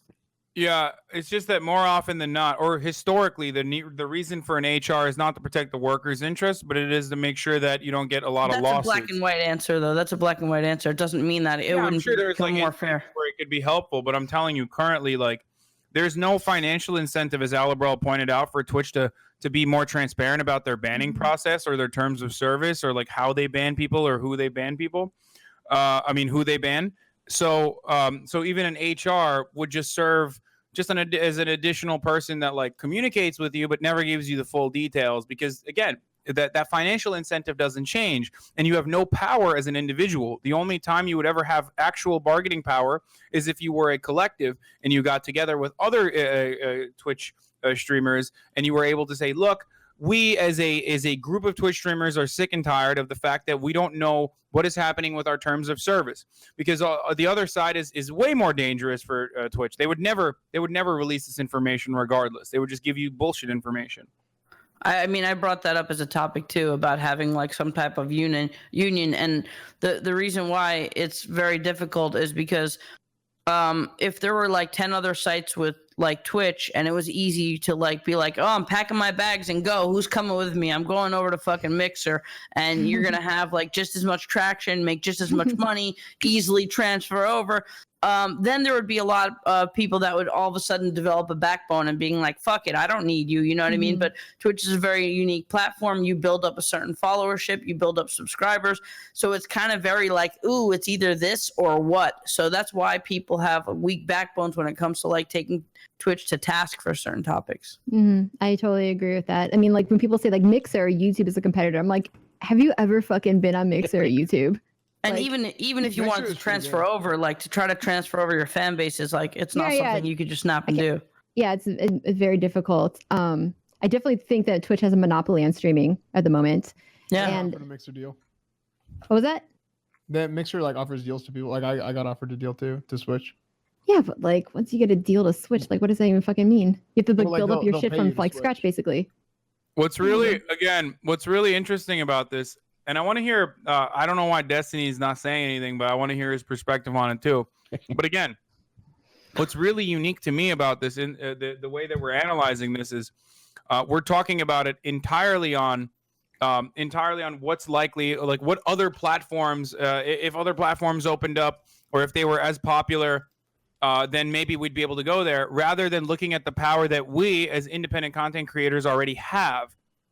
The only way to reshift the power dynamic, the only way to address the asymmetry of power is by collectivizing. There's no other way to do that. It's not about waiting for another platform to exist so that maybe you can go there and then the same problems are going to continue on there as well, because the same top-down dynamic exists at Mixer as well. You know what I mean? Yeah, no, I completely agree. I'm just saying, like, my perspective of like why people aren't more outspoken about that is because of the danger they feel of like losing Twitch as a platform. Are you asking And us I to feel join like- your meme? Yeah, I know, and that danger would still exist if you were to go to Mixer. That danger, none of it's guaranteed, and that's the whole point. My point is that this says a lot about, like, even if we don't get together now and like join a Twitch union, because it's understandable, we're all independent content creators, and I think Twitch does treat everyone fairly well for the most part, and they do a good job of like ensuring that, you know, bans are dished out, but for the most part they treat their content creators. You're misunderstanding me a little bit. I just want to add that, like, I'm just saying that I'm not saying these problems wouldn't exist on other platforms, but I'm saying, like, think about real world jobs. If you're treated completely unfairly and you're a qualified like accountant and you could just be like, fuck these people, I'm going to go work at another accounting firm. You might have similar problems, but you could go to a bunch of different jobs. And since Twitch is so unique and it feels like it's either this or nothing for a lot of people, I feel like that's why people are scared to kind of like stand up and be like, you know what, fuck you guys, this is unfair, let's stand together. I'm not saying you will be, you know what I'm saying, I'm not saying you're not going to be treated poorly on these other platforms, but I'm saying it feels like a kind of like there are very little options or no options. I mean, yeah, what would a streamer union even say right now? Like, oh, we're gonna leave? Are you gonna go to YouTube, I guess? I mean, you'd have to get like a bunch of fucking people to. If you were collectively bargaining, there's a ton of stuff you could say. You could say if somebody gets banned, none of us are going to stream on the platform for the duration of that person's ban, which would be very scary from Twitch's Would it be point of view. banned or would it be like wrongfully banned? I don't. Who cares? It's whatever. Whatever Sure, you guys would yeah. But it would be whatever. Yeah, collective bargaining. So you guys are you're attacking the problem just from different points of view, right? We're literally having a discussion on supply side versus demand side economics, kind of, right? Where Hassan is attacking it from the, I guess it would be from the labor side, saying that if you collectively bargain, it gives you the ability to, it would be from the demand side, where you're saying that if all the workers got together and bargained, that you could tell Twitch, to act better. And then Andy's saying from the supply side that if there was more competition, that would be better for the consumer. I mean, both of you are right. I don't think either of you are wrong. So there's nothing to argue about in terms of that, right? Like if Twitch had more competitors, it would definitely be. There's no guarantee that even if there was more competition, that competition was going to be drastically different in the way that they treat their content creators. My point is that it's a you run into the never-ending problem of like, oh, well, if you don't like your job, then just leave. Okay, well, other jobs are also going to be. Yeah, but if you were to say that, then I could say the same for yours. There's no guarantee that collectively bargaining is going to make people act better. It could just, the company could just say, well, fuck it, we'll take the loss and you guys can leave. We're not going to work with people that. No, that's the point. No, of course. That's why it's collective. Like, you can't say no kind of situation. You know what I mean? Like, otherwise it doesn't work. That's why Yeah, it's but you're all saying, labor. Them like- being under the Amazon umbrella makes it unlikely that even if you got the top 20 creators, that they would play ball at all. I'm Also, not you- saying let's do it. I'm just trying to address a Sure. Yeah, but Hassan, the thing that I have a problem with, you're acting like if you're fucking, in a desert and there's like fucking one tent that has some water in it, and there's like some fucking guy who's like over there like working you to get the water and food, and you're like, oh, if I leave, I'm like fucking stranded, I'm gonna die. And then in the other case, they're like plenty of fucking tents in a row, and you're like, well, every other tent's gonna have their problems too. Obviously, if you're gonna get treated poorly, but there's like a bunch of other places that you could easily try out that you're not gonna be fucking, stranded with nothing. That I don't know, maybe that's a bad analogy. The reason why I'm not advocating that we go out and like unionize or whatever, and instead just using this as a jump off point to talk more about the way we have like conditioned ourselves to never collectivize against those who have control or power over us, is because I understand your analogy is somewhat correct, that as a Twitch streamer, we have a very comfortable life. Most of us do. Now, do I understand that smaller Twitch streamers probably have everything tied to this, and that if they were to be banned in this like ridiculous fashion, it could potentially ruin their entire lives and all of the effort that they've put into like building a following on this platform? Yeah, I do. But by and large, or at least for my own personal experience, we're all doing pretty fine, and it's not the fucking end of the world. So I'm not saying we need to go get a fucking union. I was just I don't think we need to either, but I'm just saying You're both literally arguing over nothing. Like, both of you are correct. Yeah. More competition would make things better, and then being able to collectively unionize would also make things better. Like, both of these are empirically true, right? Yeah. If somebody thought that you could, you've seen this a million times. When Google Fiber steps into cities, all of a sudden internet prices come down in a lot of areas, even though ISPs will relentlessly fuck you as much as they can. If competition actually does show up, prices do fall because people have to. Because market actors are somewhat rational, right? If you can go and work for another place, and there's another place that sucks shit, it happened when OWN was around. It happened when Azuba was around. When they were starting to throw in all these high-powered deals, Twitch started to up their deals as well. And it even happens to some extent for some of the larger content creators today, when it comes to Streamlabs or Stream Elements, or when it comes to even Twitch maybe making offers to some people in the background based on their size. Like, there's a lot of this stuff that happens in the background too when other platforms step up and start making offers to people. Like, both sides, collectively bargaining is good. Having more competition is good as well. Yeah, I think we covered that pretty well. Now, before we change topics, I want to get back to the oversight thing of allegations or of career ruining things like that. When is oversight going to be a thing? How can you control these things? How can you hold people accountable and have some sort of accountability for situations like this? Oh, I'm sorry, Neville. I'm sorry. It's very hard when hearsay is involved. I could be like, yeah, I don't have any bruises, but we were off stream. Trainwreck slapped me in the face, and I go tell someone, and then you're like, it's very hard without proof to hold people accountable. I do think when people can, if you could actually prove somebody's lying, I think definitely people should be hardcore punished. Just like, someone who sexually assaults someone is hardcore punished. Someone who drags someone's name through the mud, where you could actually ruin someone's life with complete false claims, they should be very, very punished very harshly for that. But just proving it is the very hard part. Agreed. Anyone else? So the really difficult thing that you have to keep in mind here, the reason why these conversations are so fucking difficult, is because what you want to avoid is something called a chilling effect. And the chilling effect is essentially that if we make it so that you can get punished heavily for doing some action and fucking up even a little bit, it's going to discourage people from doing that action, even if we would consider it good. So let's say theoretically, okay, let's say that we were to say, well, now if you want to report a rape, what you need to do is you need to videotape the person raping you, and their grandmother needs to be in the background to verify their identity at the same time. Maybe somebody has like a legitimate rape case and they've got the person on video, but the person in the background is like their aunt or something, so they don't come forward and actually report it because they're scared that like they might fuck something up. This is a really extreme example, but like basically the idea is like if you make the bar for what you're requiring for evidence or for an accusation made, if you make it so high, what you're going to do is you're going to discourage the fuck out of a ton of people coming forward and making legitimate claims that you would want reported otherwise. Can you turn my mic? Is my mic turned up to like 200%, or because everybody's trying to tell everybody, but everybody you're really freaked out on audible. me. No, in everybody, theory, no, it's not on on train, stream, on though. streams, on stream, train. Everyone is saying my mic is at like 200%. Is it like Yeah. super fucking high or? It's very loud. I'll check right now. Yeah, right click me. Is it at 200% or? It's at 150. Can you turn it into 100? I don't know why everybody's saying my mic is like blown the fuck out on your stream. It just sounds like it's on your camera for some reason. Here, can you hear this tap right now? No. No. It's not on your Can you camera. hear this tap? Yeah. Yep. Yeah. Okay, then it's not on my mic. Or it's not on my camera. Okay, cool.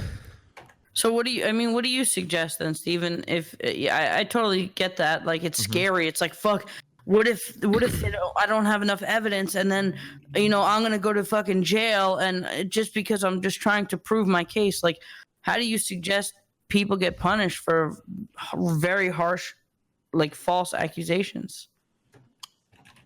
I don't know. That's a really, really tough one to deal with. I'm not sure. Yeah, I don't know. How do they get punished? I mean, for isn't false it kind of similar to like people who are accused, but they might be guilty, but we don't really know. So there's no legal there's no court case for it, but they're like socially ostracized. Like the same kind of social function should exist for people who are falsely accusing others. Like maybe there should be more stigma of like false accusations. That would be one way to compete with this, right? Yeah, There's no way to like legal. You can't set like legal boundaries because of the things that Destiny just mentioned. You want to know why? Because the way people view a liar versus an actual rapist is just like completely different. Well, hold on. I think it's actually the opposite of what are you saying that like people treat the actual rapist worse than the liar? I would say, if someone Every public seems like case it, argues with you on this. Yeah, it seems like that's true. But so, for instance, if we take the Ford versus the Kavanaugh thing, like I think Ford has had to move houses like 3 times because of like the insane amount of harassment, death threats, bomb threats, and shit that she's gotten. And I know her entire family is being harassed as well. Very often, it's the case that maybe from a legal or like job standpoint, the rapist person that's being accused ends up getting fucked, but socially, the accuser gets insanely fucking destroyed as well. Even if the accusation is true or comes out as having merit, like it's pretty bad on both sides. Damn. Yeah. Okay. No one ever talks about the accuser after the story's over, and usually the one who's being accused, if found innocent, is totally fine, even if there is merit to their argument. In the Kavanaugh one, I think there was. And one is the Supreme Court of the United, like one is the Supreme Court justice now, and he's just like fucking gonna be there for the rest of his life, and the other person's life is completely ruined. Completely ruined. Yeah. Okay. I can agree with that, and I do like your answers, and I do know it's a very controversial and very tricky topic to tiptoe around. But let's move on to the next. Another reason, real quick, another reason why sex-related stuff is so difficult is because like the way that these crimes happen, the types of evidence they leave behind, and the fact that they could be mistaken for other things all makes this so fucking difficult to talk about. Like if somebody like murders someone, it's not like, well, maybe he wanted to be murdered, right? Whereas with sex, you've got the issue, well, did they want it? Did they not want it? When you're reporting a murder, like, well, oftentimes, like murders and shit, or other violent crimes, like you report it immediately, fucking obviously, where sexual assault is much different. And then like the way that sexual assault usually happens in places where not a lot of people see it, whereas violence can happen in very public. Like there's like a whole bunch of things that make this such a complicated thing to talk about. Yeah. Okay, I'm done. Okay, so the next topic, I know people wanted me to talk about this. I got a lot of viewer requests, and there's one person that knows the most about it.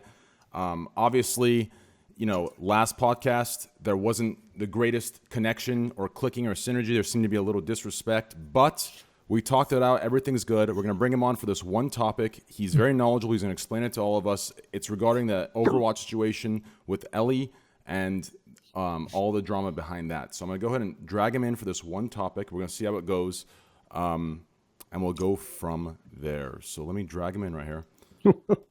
Oh, boy. Your favorite copy pasta is about to happen right here.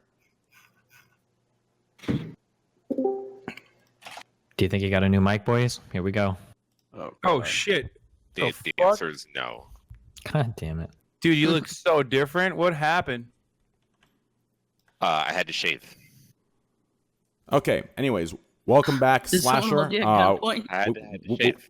Anyway, real quick, Slasher, welcome back. To those of you that don't know this person, this is Slasher, aka Rod. He's a esports consultant, everything esports, everything in esports. He is esports Andy. Esports Andy, exactly. Okay, so Rod actually wanted to come in. He's very knowledgeable about the Overwatch Ellie topic. He wanted to come in and discuss that. A lot of viewers requested it, believe it or not. And that's going to be the next topic. And then we'll go into lighter topics after this. Well, not too light, but a little lighter. Rod, the floor is yours. Sure. I've been told to be very respectful on the show. Yes, I apologize for the last show. That was all on me. I'm a very bad person. But since I know all about this, since I know all about this thing, I can give some insight. I mean, a lot of people have already read about this. But do you want me to really explain? Do you want me to give you a timeline of the entire thing that happened? All right, sure. Yeah, go ahead. I don't know anything.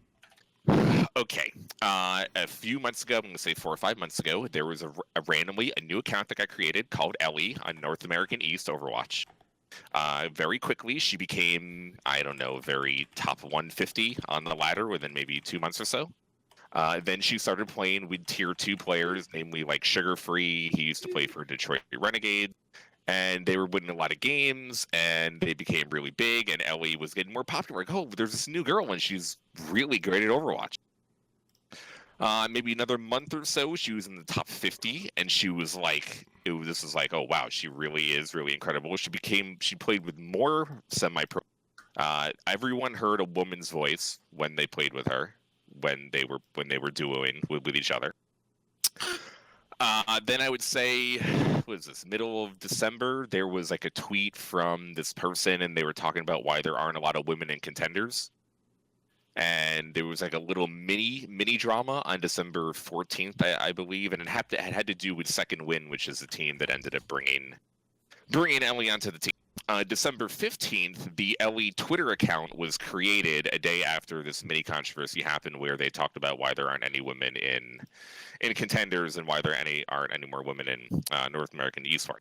Ellie, the Discord account, had been talking to everyone in the community. I had not been talking to her because I really didn't care about any of this fucking bullshit for a while. So Ellie had been talking to everyone. She did use voice with a few people while they played. And then that day after that she made the Twitter account, she was invited to the Second Win team, which is the contenders team, without any investigation on their end on who she was, what her name was, where she lived, how old she was, where she came from, whether the team she played from. They didn't ask any of that. They just invited her on the team, pretty much because of the controversy that happened the previous day. A few days later, she posts a screenshot of someone harassing her from a player called Haunt, who, if you're in the Overwatch community, you know he is one of the biggest griefer asshole 17-year-old kids, also in North American East, that is a racist and a sexist, and he talks shit to everyone. He's been banned from Overwatch. He's been banned from... He's 17? The kid that was harassing Ellie, Haunt, is 17. Yes. Okay. He's been banned from Twitter. Do you know how hard it is to get banned from fucking Twitter? Destiny knows. Watch out on that. There's a lot of white nationalists that are still on there, motherfucker. Sorry, Destiny, I'm trying. Yeah, that's how hard it is, dude. So this dude's been banned from Overwatch. He's been from Twitter. I banned him from the professional Overwatch Discord that I run. We've banned this asshole from This is the guy who was harassing...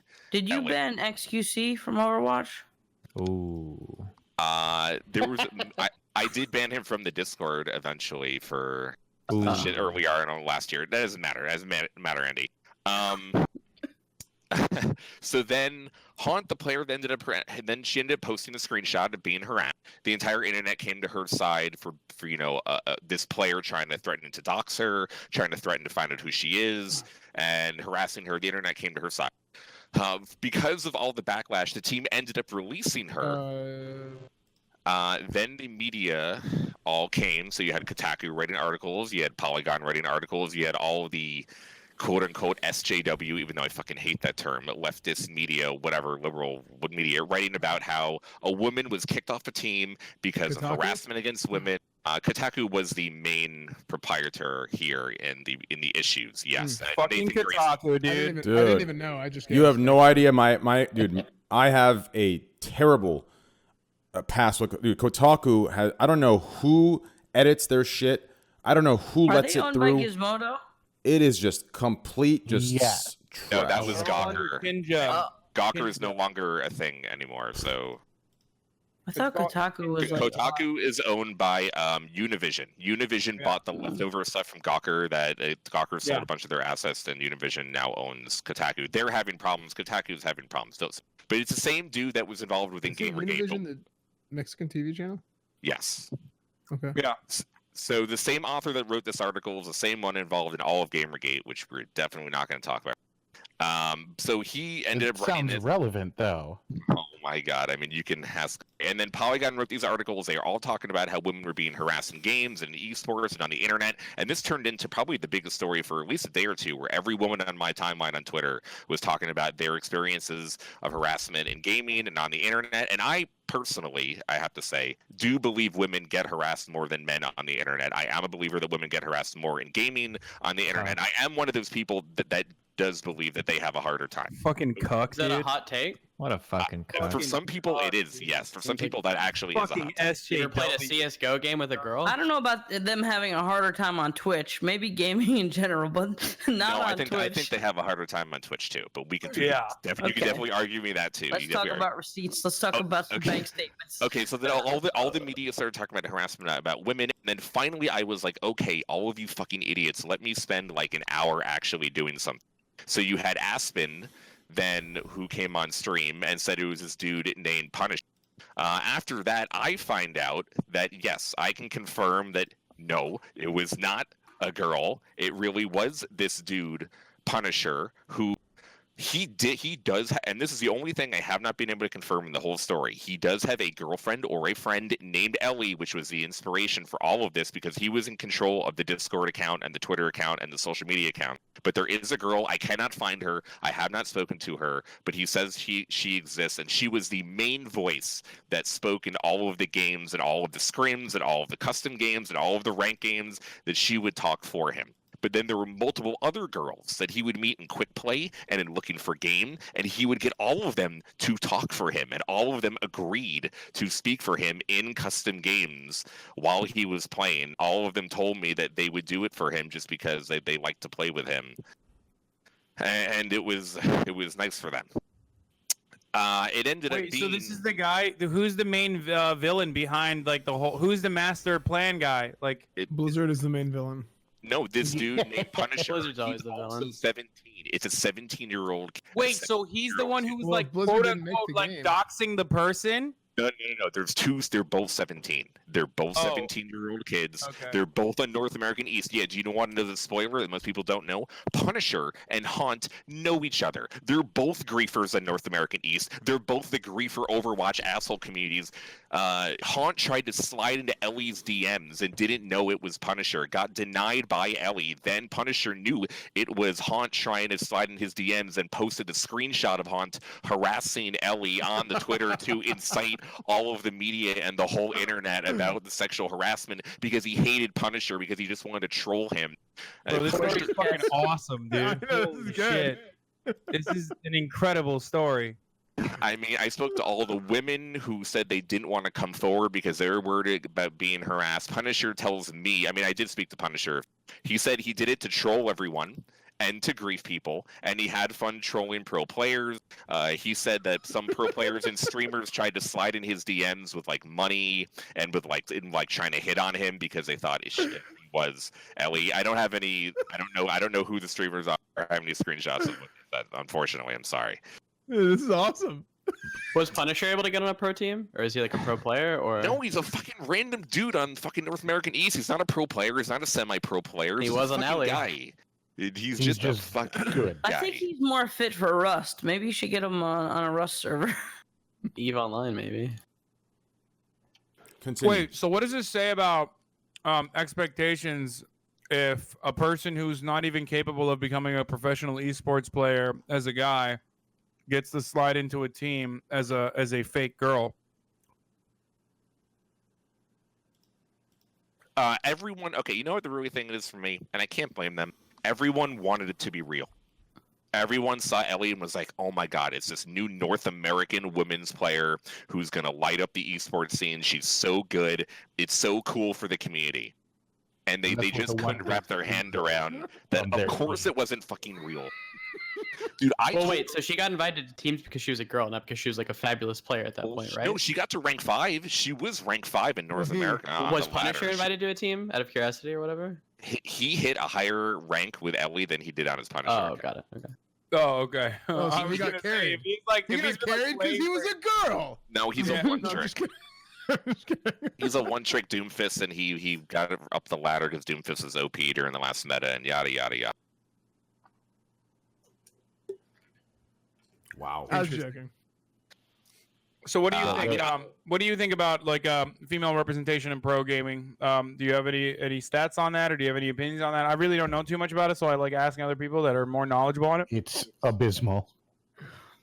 Dude, it would be great if more women are in esports. It'd be great if more women are in gaming. And yes, I truly do believe it is something to address like constantly. I know I don't think men and women get treated the same on the internet. I really think if you fucking believe that, you're delusional. Like you just don't understand. Well, no, people think The that fucking men are internet treated works or worse than something. women on the internet. So No, yes, every incel in chat really does believe that, and I understand that you guys do because you can't fucking talk to women. You'll never have a fucking girlfriend. You definitely will never have sex in your whole life. I mean, you could or gay sex. Don't I say mean, but that, both are fine.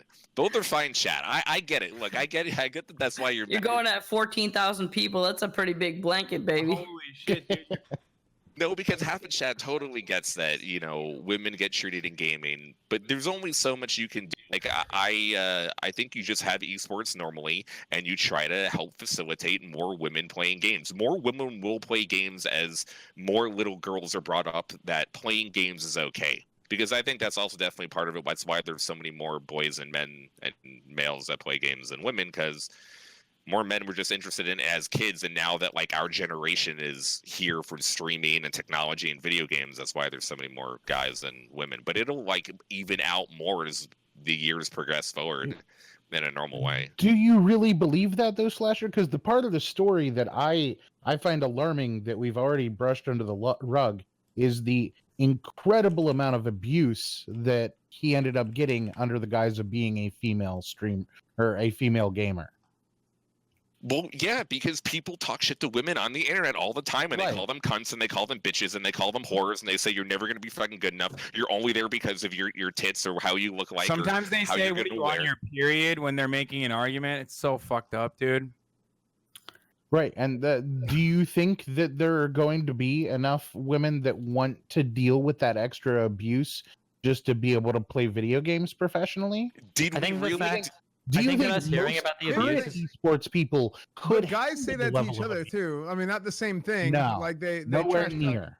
But I'm saying it still happens. Like No, No, here's the it does thing. not I will happen. Here's the thing. When a lot of times What do you when mean it doesn't guys happen? when guys are cancerous online and online gaming, a lot of it is like, I'm busting your balls. I'm having a beer with you. Let me heckle agree you a with little this, bit. When it's dissing a female, it's very, very much more evil. Real Like, quick, it's very also mo- like- real you quick, never wait, should real have quick, seen please, multiple yo, death please, threats please, and yo, doxing please, attempts. please, 1 second, guys. I just want to make one clarification for a past topic. It's very important. I just want to clarify, just for the record, Chad did not cancel Marie, I believe that's her name's flight. The flight is available, and he did not cancel it. I just want to. I think he also upgraded her to first class. I just want to clarify that. Continue. I'm sorry for interrupting. That's a Hassan move. Anyways, continue on. Whoa, Mr. Moon trying to snipe at me, Dude, you got your sword. Holy shit. Wow. Look, Wow. you know what women didn't need? They didn't need a serious conversation about harassment against women in gaming to spawn from a fucking guy faking as a woman and no one doing any research. None of the journalists that are paid full-time money actually working as investigative reporters and when do finding out. they? I mean, I fucking do. I'm joking. I'm Obviously. joking. It's just kind of pathetic that like colleagues that I know, people at Kotaku and Polygon, couldn't figure this I shit wonder out. how and we had a Richard Lewis whole- covered it. I helped him out too. He did stuff with me. I'm just kidding. I'm just fucking trying to troll. Wait, god damn it. Go back to the. Wait, was Train the guy who fought Richard Lewis? I don't remember. No, No, I. that was Loda. Oh, okay. But and Destiny, all of you. Well, Richard not fought me. physically. I Well, not haven't- physically. I Sorry, I was have. going for You physically fought with Richard physically Lewis? fought him? No, not physically. No, I meant Yeah. we sparred intellectually in the realm of discourse. Okay, are we moving on to the next topic? What are we doing? There is no next topic. I want to talk about this topic Rogers brought up. You just explained the whole thing. I want to get our thoughts on it. And earlier, we were talking about women get treated worse than men, and people's disagreements before I interrupted. And I'd like you guys to continue. I don't think anyone disagrees with that. Espen sounded like he did. Esfand? Well, I mean, no, I kind of said what I said. yeah, I mean, I kind of interjected that, like, yeah, like he said that like a lot of guys are the same way to each other, but it's definitely seems like in most cases more of like a camaraderie thing, like a lot of banter, a lot of giving people shit, even if you're using like harsh words. The way that the vibe of it back and forth just feels a little bit more friendly than like attacking a woman playing a game. Yeah, I think part of it comes from like when you're a dude, like when it's between guys, it's like you kind of know like what's good and what's not good to like say, but I think there's certain things that I'm getting ganked. Frick. I think there's certain things that if you're a guy talking to a girl that you don't really understand like where they're coming from or how they feel about certain things. You know what I'm saying? So No, the key difference, the big difference isn't necessarily this. The key difference is that when guys shit on guys, you never ever shit on a guy for being a guy. Like being a guy is not a Right. bad thing to be. That's- Whereas that's if you're a much better woman, way of saying it. being a woman is a bad thing to be. So you shit on people, and like this is actually like not to go full fucking patriarchy here, but like this is like laden in so much of our language, right? Like when you call somebody weak, when you call somebody pussy, when you call them ladylike, when you say they throw like a girl, like a lot of these things are basically the narrative is that like everything woman is bad and then everything man is good. So like the idea that in a video game, if you've got a woman playing, if you call her a bitch or you say that she's, you know, like a girl gamer, like just that in and of itself is an insult. Like, LOL, you're a woman. Like that on its own is enough to make fun of somebody. And that's kind of a different what about thing. anything in between? What do you mean? Like, I mean, like, at what point is it like, is it always like that black and white? Yeah.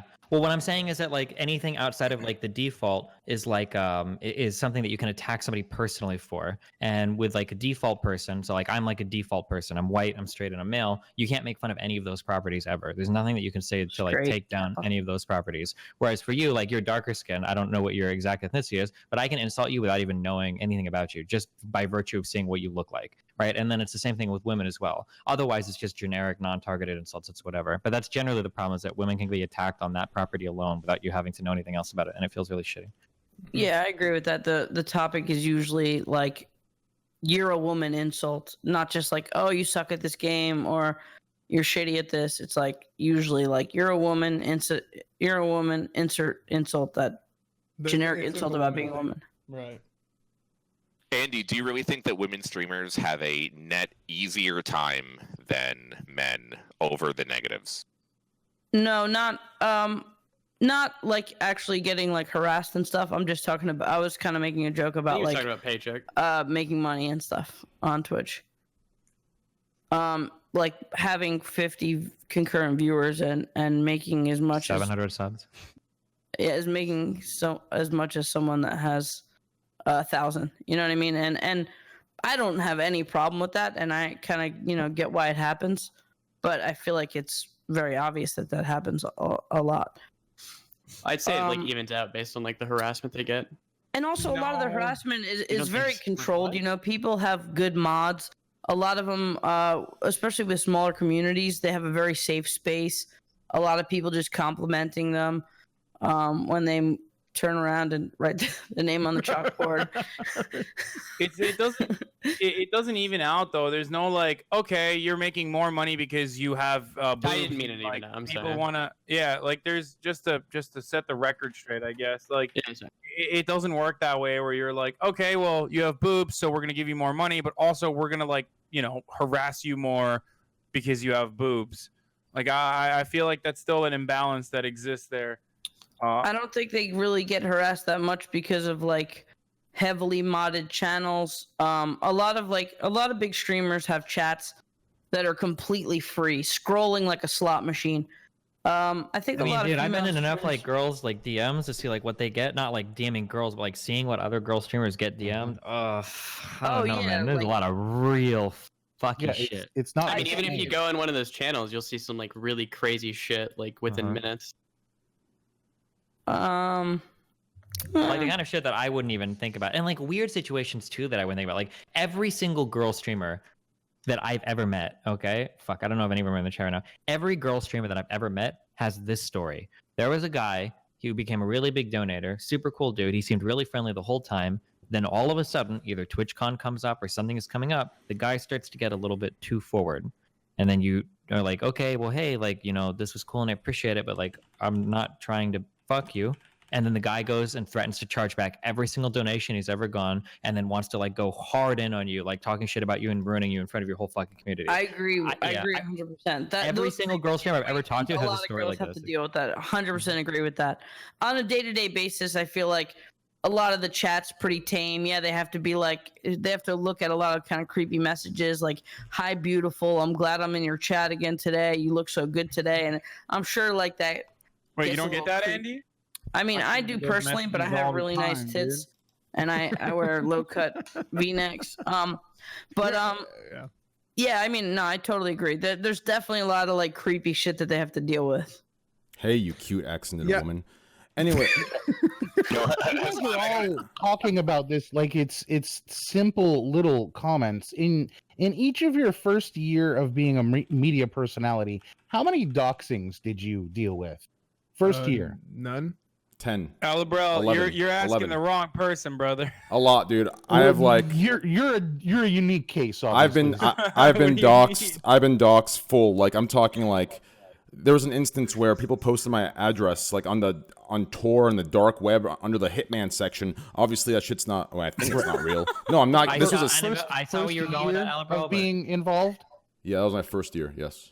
Okay. My first year. That was my first 3 months actually. It was traditional media, so it wasn't really relevant to that. Right. How many people have gotten death threats that they actually wondered about? I did. Oh, I mean, like I like called my. I've gotten a couple that were a little bit scary just because of how detailed they were. And you've been in the media eye for what, 10 years, Andy? More. Okay. If you were a female, how much worse do you think that would be? Death threats? Death threats and doxing. How can you even know? I don't know. Just a wild guy. I want to get an idea of how worse you think it is. It feels like it would be a guess in a case-by-case scenario. I'm sure there are a lot of women who do social media who've never been doxxed, who've never gotten a death threat, and some that maybe have gotten 20.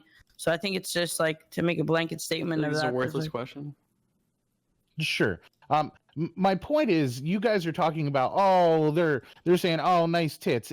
It goes way beyond that.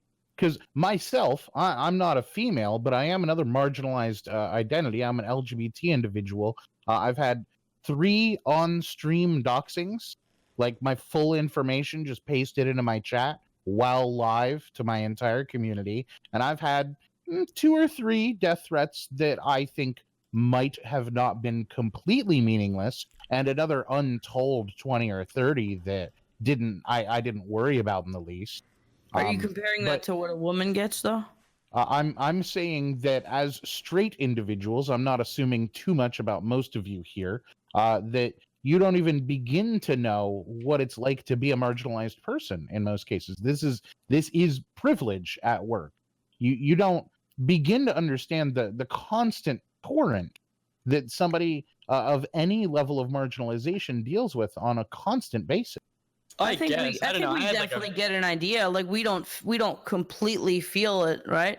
But when we see case by case and the shit happen, we can't 100% put ourselves in their shoes, but we can kind of get a picture of like how it feels to be harassed.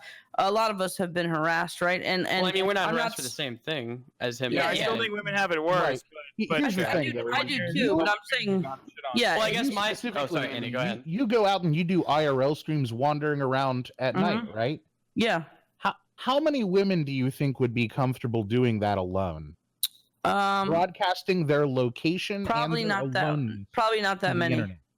I Right. agree. Probably not that And, many. and that's the difference, is they know that they can be physically overpowered in most situations if I caught can be alone too, though. by I'm the a- 1 in I'm a- 10 guys that would attack them. You know what?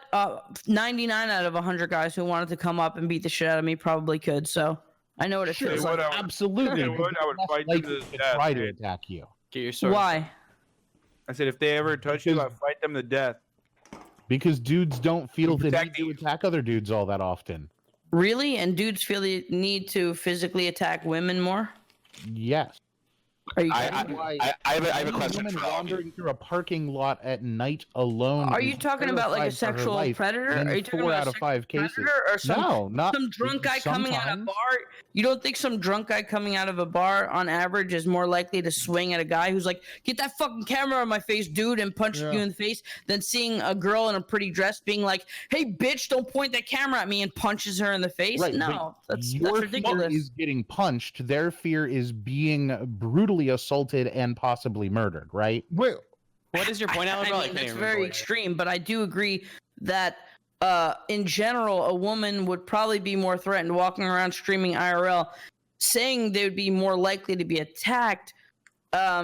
Maybe in a sexual assault way, yes. As far as just physically attacked in general, I disagree. Wait, what is Alan Brell's point? Yeah, what is the point my entirely? point, for those of you asking, is just putting this in a frame that you all can understand. Everybody's like, oh, well, we all get like made fun of a little bit. I think we all agreed that it's women not the get it same more thing. than everybody else. No, I thought- think we thought all we all agree agreed that on that. women Well, I get think it it's- worse. I think it's different, and I think that like what could potentially happen in like a woman's case is worse than what could potentially happen in a man's case. But I think it's like two different things, right? Kind of like Andy said, like some drunk guy coming out of a bar and seeing Andy or whoever with a camera is like, hey, get the camera out of my face, boom, punch him in the face. Is a lot less likely to do that to a man than to a woman. But a woman's fear could be that somebody watches a stream creepily is like trying to track her down. It's like two different things. And I personally would argue that the woman's case is worse. Well, It's worse, but it will happen. It will happen. It's less likely to happen than just some guy that just wants to like fuck you up because he appeared on camera. I've been threatened many times So just because they saw a camera pointing in the direction. They're like, "You put that camera near my face again, I'm gonna punch you in your fucking face. Like, get the fuck out of here!" Like screaming at me. You know, people grab my fucking shit like many times. Like, and a woman in that instance, like I feel like it's very rare that would happen. Especially on camera. I feel like Yeah, there's video evidence too. If you have a camera. yeah. Well, when there's video evidence and there's a camera on the face, like I mean, just in general overall, I mean, if you just go out, I mean, put Twitch aside, when you go out as a man, the chance of physical violence is so much higher because it's in the. What was that? Are you saying that a camera being live slowed down Mr. Deadmoth? I'm saying that a camera live. But We don't even know. Destiny's We don't even triggered. know if Mr. Deadmoth hit her. He could have been clapping off stream. Okay. yeah. He might have been too drunk to realize there was a camera on him. But in his case, he's the one in control of the camera, right? Like because it's his Right. stream. Well, I He's think- in but I think- control Well, of the let's go- camera, and but he here's the didn't thing. turn it off. No, but here's the thing. I think it's whenever you're making like a premeditated judgment call to say like, hey, I'm gonna go track this person down and I'm going to do whatever kind of assault to them, right? Generally speaking, I mean, yeah, that's a really stupid thing to do, but I would think that somebody who's willing to think that through is going to think through the part that it's like, okay, they have a camera. Well, first of all, there's one thing I want to distinguish here. You're talking about people coming up and inciting some sort of violence in that Deadmoth situation. Who incited the violence? Who incited it? Did he approach and incite, or was it on the reverse Lady side? was the aggressor, Train. Huh? Right. Lady was My the point was you said that a Yeah. camera makes it less likely, and I'm saying that it doesn't necessarily. Yeah, but those are two Oh different yeah, situations. absolutely. It makes it less likely. Are you kidding me? Are you really fucking kidding me? Just because some fucking one retard who's drunk fucking does some stupid shit on camera doesn't mean that it's not less likely. Like, how many people are gonna walk up to a person and like commit a crime when they know they're being taped? I mean, you could just like put a camera by a fucking like a pile of money on a fucking like on a desk at like a 7-Eleven, and there's like a clear camera there. How many people are gonna fucking reach for that money when the camera's there? How many people are gonna reach for it when there's no camera there? Like, when people are being watched, we completely behave differently all the time. Not just in the camera, but just being watched by other people in general. Our actions are way, way more sneaky when we don't think we're being watched. Well, I have a question for all of you. At least in terms of the online way of life, do any of you believe that the current 2018 going into 2019 level of harassment, toxicity, general shit talking online and in video games is worth like looking at to try to make better. Whether it's platforms, either Twitch or Twitter or Facebook or Google or YouTube, making rules, and as you talked about TOS and all of that, banning whoever they want, yada yada, or the communities themselves trying to police the level of speech that is currently on the internet, or is it this is just the internet? It's always going to be this way. It's never going to change. We're just always going to talk shit to each other and dox each other and be racist to each other and be sexist to each other. And it's just how it's always going to be for anonymous accounts and websites that are like that. I mean, it's gotten way, way, way better over the past like 5 to 10 years. What's considered acceptable in public? Dude, there's so many more people online. You think it's gotten better? Now people, you can talk shit to each other and like 18 different forms of communication, every single different online game, all different types of social media. You can talk shit to someone like in way more ways than you could before. I mean, you can talk shit to people in way more ways, but like the types of insults we use or the way that we do it is like way, way, way different. Like, and I think in general, like if you were to go back like 15 years or 10 years, or if you would go like into a TFT chat room or like a StarCraft Brood War chat room or whatever, like the idea that you could actually ban from a game like that, like calling somebody like a fag or something, is like unconscionable. Like you would never even think that that could happen. Whereas today, like you could tweet that and maybe get your account banned. Like that can happen. Like, and like even just hearing certain types of words is like way, way, way different than what it used to be, you know, 5 or 10 years ago. Even though like this is kind of earlier, like it's kind of ironic in a way. I think that hearing about all the women abuse and everything today, it makes it seem like it's gotten worse, but I think it's actually better, and that's why we hear about it so much now, you know. It's shitty, and I'm sorry, I don't mean to imply that like, oh, like we fixed all of this, like, you know, women don't get insulted anymore, but like this shit has always existed on the internet for women. The difference is that one, there were almost no women on online games that would reveal themselves because it was so fucking bad, and two, it was so fucking bad but it was expected, so we didn't hear it. But now you can hop into like Overwatch games and shit, and you can hear women and stuff playing games all the time. There's still a lot of shitty voice comms, but I think we've improved a great deal over the past like decade for sure. And I think it's going to continue. There's no indication that it would get much worse. I think I think it's only going to get better. Also, like we got to think about the rise in people wanting to have a presence online, right? Anyone who wants a decent presence online, they have a Twitter account, they have an Instagram account, they have a Twitch account. There are a lot of people that might not be popular, but they're all kind of like aiming for some kind of social media presence, which might make them hold back the toxicity a little bit. The people who have zero presence online, who will spam the N-word in every single game they are, a lot of people that are younger, obviously, either younger or just completely ignorant.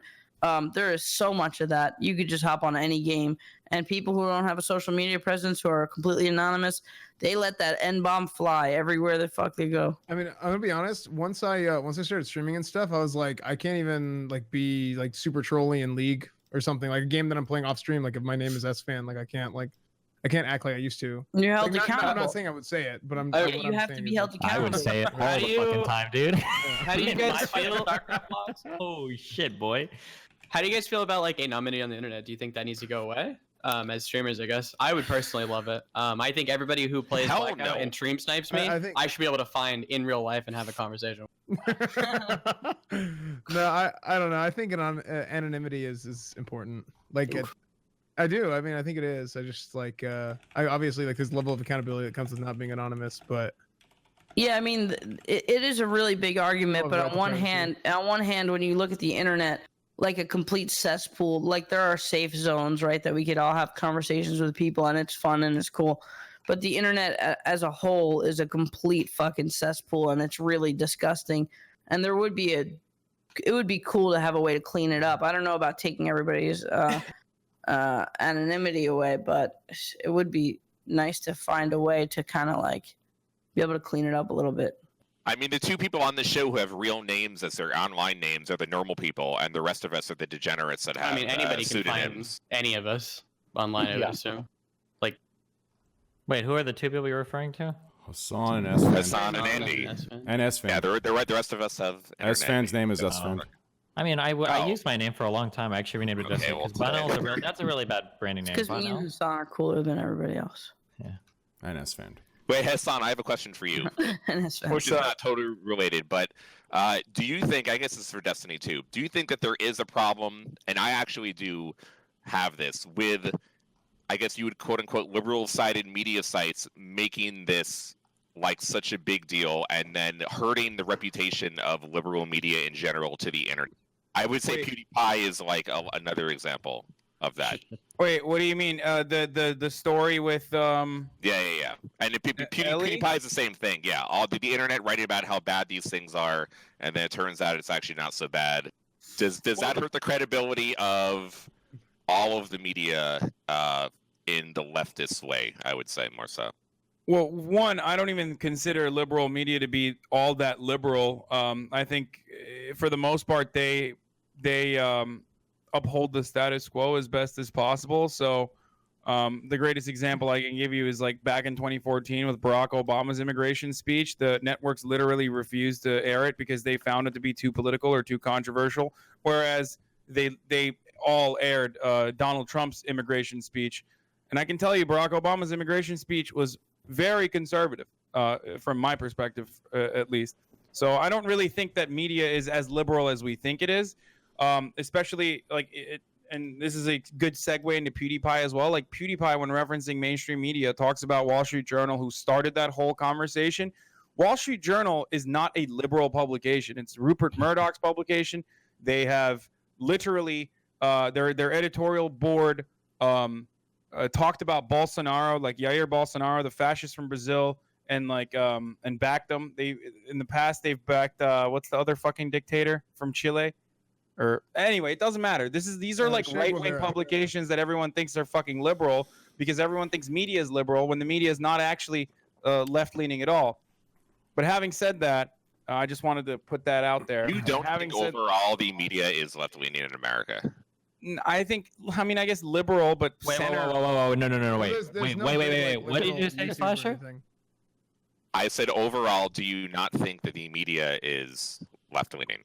That is a fantasy concocted by gamers that do not follow politics at all. The largest cable news media network in the world. There's only one, and it's just Fox. Hold on. So Fox News dwarfs CNN and MSNBC in viewership. But they have them combined. Talk radio is like ubiquitously conservative, at the local and at the syndicated level. Sinclair Broadcasting too. Yeah. Sinclair Broadcasting dominates local TV. Like you've got like a few big ones.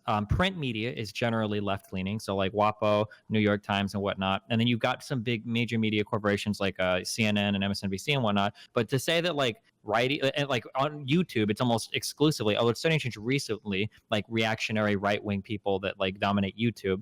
This idea that like right-wing has no voice in the United States is comically uninformed. Well, I totally disagree. I think the idea is not necessarily that it doesn't exist or like that that there's not a viewing base for it. I think the idea is that there's more media outlets that are left-leaning, but as far as like the audience of people that are listening, the right-wing media outlets have a greater audience of people listening. I think it's what do you mean there's more media outlets that are left-leaning? I'm just saying I think that's the argument. I don't think that's true at all either.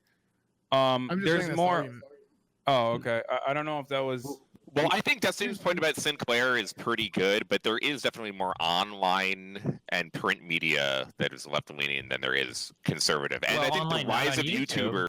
But the rise of YouTube with conservative media, that's a reason why that it's so big on YouTube, is because they don't have websites like dedicated. Like Breitbart is like the big new kind of conservative site, and then I guess maybe the Daily Caller, Daily Wire. That's because so many conservatives are like 75 years old. They're too dumb to fucking log in and do anything anyway, right? I mean, fuck. Like, I don't know. This idea that like conservatives do this weird fucking victim shit all the time, where they act like they have no voice and nobody understands them. Meanwhile, Fox News is massive. Conservatives, there's more conservative governors than fucking liberals. You know, they've got both halves of fucking Congress, the presidency. Like this idea, like conservatives, like no one can hear my voice. Like, dude, what the fuck are you talking about? You're everywhere. More importantly than that, I forget the media conglomerate that Destiny named, but when you poll people, they think that their local news is the most objective, most reality-based news that they have, and they are owned by and scripted by, in most large national level cases, these large right-wing media conglomerate. Like Yeah, they have people must-run- believe they have that must-run information segments. more because it's Yeah, there's, coming like, from somebody compilations. they've met in person because it's coming from their local fucking news channel. Yeah. It- Go on. I mean, Sorry. but for me, it's every time that the Kotaku and Polygon write about Ellie and that there's a huge sexual harassment campaign that ends up being fake, and every time they say that PewDiePie is an anti-Semite and hates Jews, the general public distrusts the media, and then somehow that ends up leading to them voting for Trump, maybe somehow.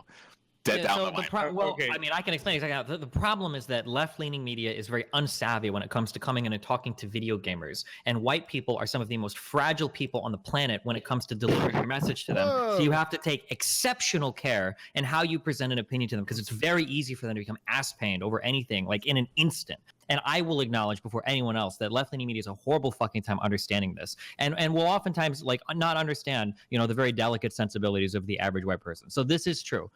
However, like it's very difficult sometimes if you're in traditional media to understand like how a person can unironically say shit like white gamers are the most oppressed people in the world when you live and breathe like real news every day. You know, you go from fucking Trayvon Martin and George Zimmerman and fucking black people and incarceration rates, and then Trump's fucking, you know, dialogues on the wall, and then you come into gamer land where white gamers are like, we're more oppressed than anything in all of civilization. You're like, holy shit, like how the fuck, like why would you even waste your fucking time? You know, I'm being very one-sided on this, but I do agree with you that when people come in from the outside, it looks bad, firstly, because it's an outsider, and that two, their messaging is somewhat off point, and that they don't understand necessarily the cultures that they're integrating themselves with or trying to, and why their messaging is so ill-received. Well, is that like sociopathic behavior, just not letting any like real news affect you and resonate with you? Because it's like, oh, this is not me, and it just More like, oh, here's narcissistic. another piece of news.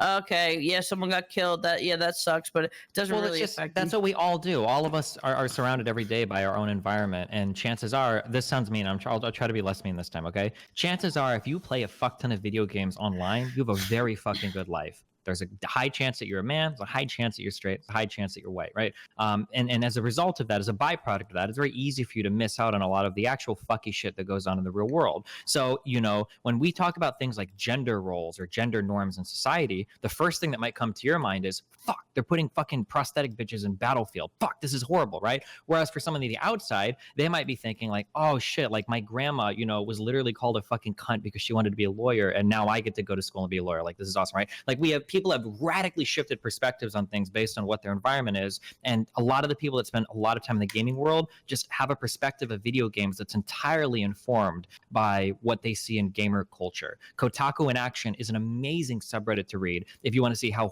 horrendously misinformed people can be about the state of politics around the world when they only view it through the lens of video games.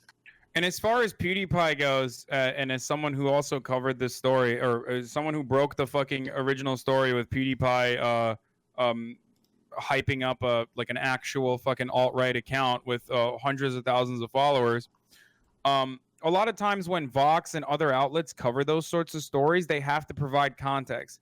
Now, do they exaggerate sometimes because they don't fully understand what the fuck is going on? Absolutely. When they say stuff like, well, PewDiePie actually promoted Jordan Peterson, but the other side to make it seem as though like Jordan Peterson is is like the same level of as someone like Stefan Molyneux, you know what I mean, who's like literally a white nationalist. So there's a gigantic leap there that a lot of outlets take, and I think part of why they do that, and I'm not like the biggest fan of Vox or anything, but part of why they do that is so that they can contextualize it for their older audience that's also out of touch with the gaming community.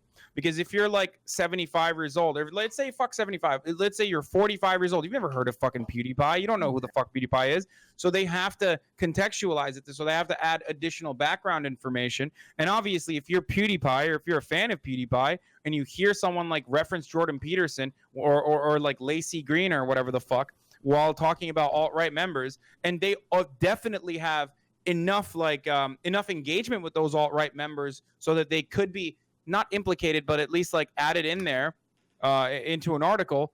When you're very well versed in that dynamic, you're like, what the fuck? This is guilt by association. Fuck you guys. And you want to discount it because your favorite hero did a oopsie. So I understand both sides is what I'm saying. I guess I'm a fucking fence sitter when it comes to this one issue, but it's really... When you work for the media, Hassan, how can you be the a enlightened fence sitter? centrist? You work for an organization. No, those are my colleagues. I've now ripped Kotaku and Polygon and Vox to the Washington Post about PewDiePie, and I did it again for Ellie and this situation. They need these people that I know and I've met and I've hung out with in New York and I've known for a very long time. They need to know they fucked up. No, I don't think that PewDiePie linking to this one guy who made one video about all this Nazi shit, but it was an anime video of the 29 videos that he makes him anti-Semite. No, I don't think him. No, but no, wait. So real quick, that guy is definitely anti-Semite. How can that guy that made the videos is definitely anti-Semitic. That's like not even up for. I mean, yes. Okay, but that is true. And also, you're in media. One at a time, please. Said that PewDiePie was anti-Semitic. They never said he's anti-Semitic. They said he. Fox wrote a whole article. Said that he was anti-Semitic. Yes. No. Yes, okay. he did. Okay. I don't look again. I think what we're having an ironic argument over is like misrepresentation, right? Because like your statement is PewDiePie is not an anti-Semite, which I agree with, by the way. I don't think fucking PewDiePie is an anti-Semite. I think he's like an edgy gamer, bro, and he's like slowly but surely moving over more and more to the far right territory because that's the internet. But I don't think he's an anti-Semite. I don't think he's a fucking Nazi. But those articles are also being misrepresented by someone like PewDiePie when they say, oh, look, all of these articles say PewDiePie is a Nazi, when none of those articles are saying that he's a Nazi. They're just saying he's promoting a Nazi, and it's actually very irresponsible that he's doing that. Now, I'm sure that you're going to pull up some fucking articles over there. I didn't read all of the articles that were written, but I know I looked into enough of the articles where the majority of them are not making a statement like that. And I think you and I both know that they wouldn't be able to get away with making a statement like that anyway.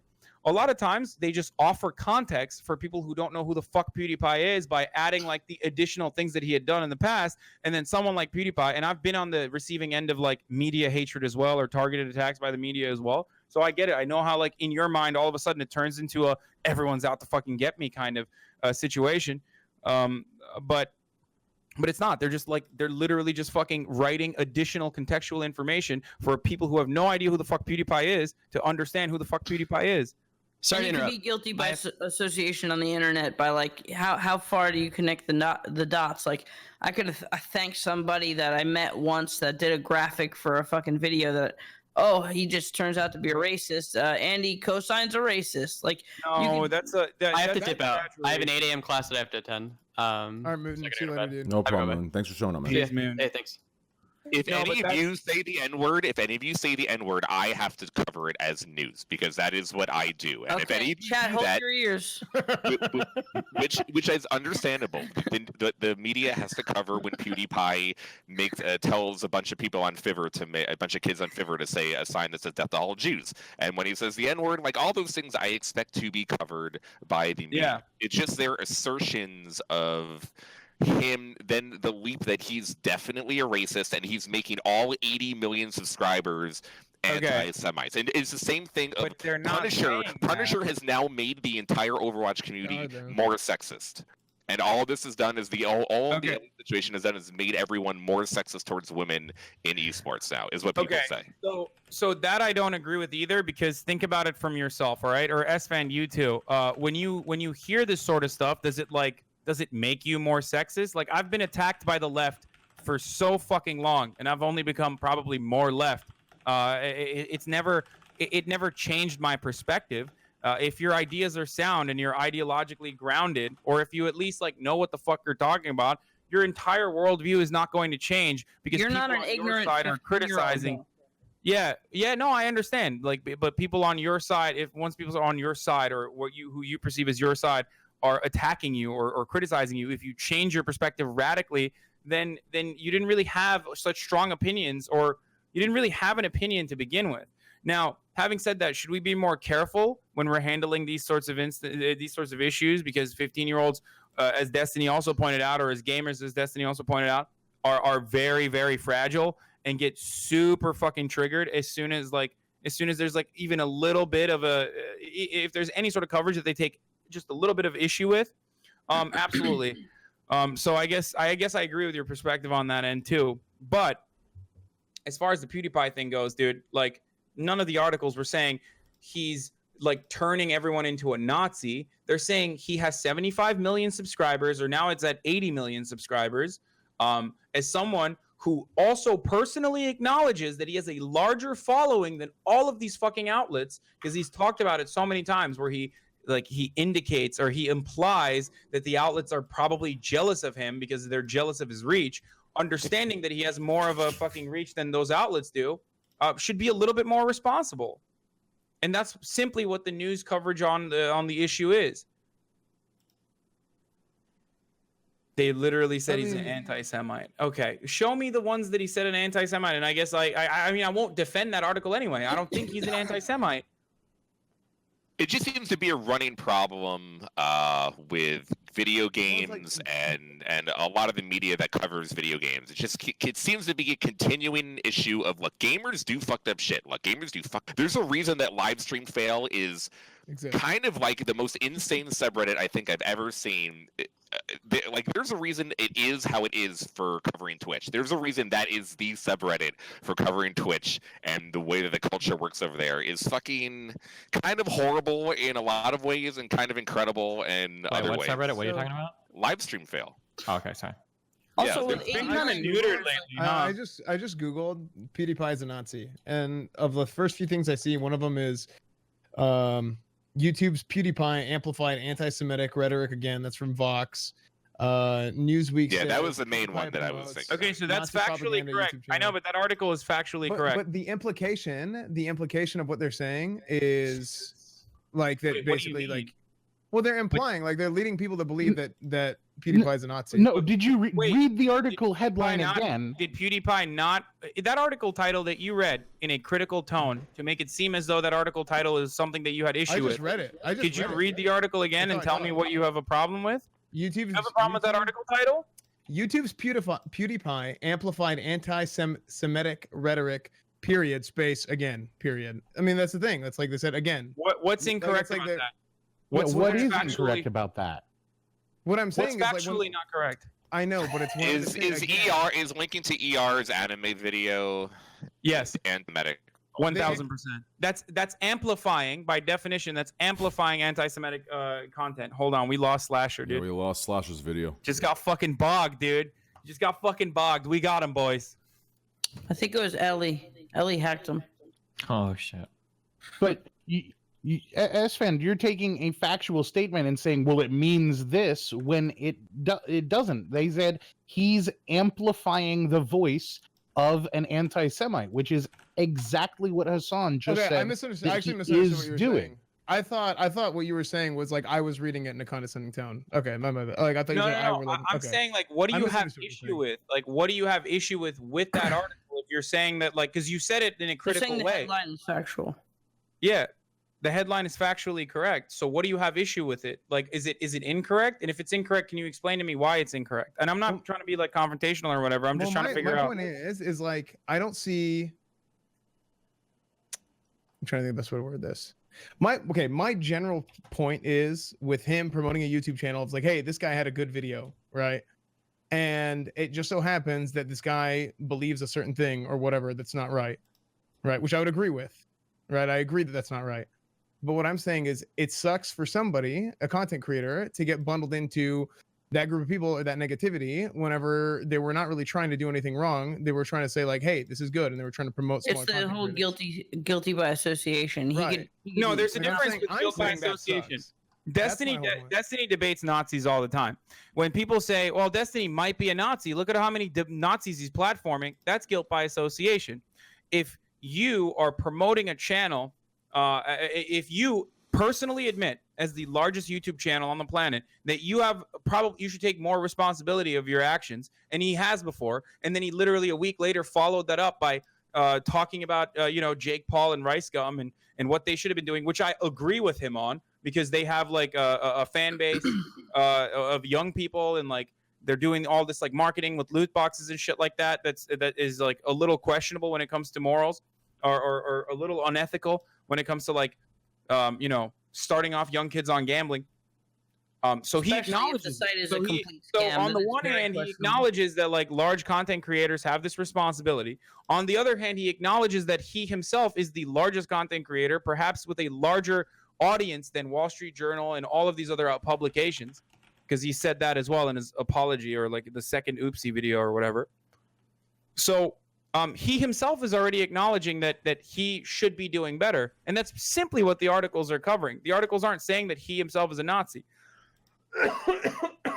and amplifying amplifying a Nazi and not being irresponsible in that way, and then doubling down and then even tripling down after that, and like not having a conversation, a frank, honest conversation about like, this is something that's bad on the internet and this sucks, and instead painting himself as the victim in that story against all of media that he is ironically misrepresenting as misrepresenting him is a problem.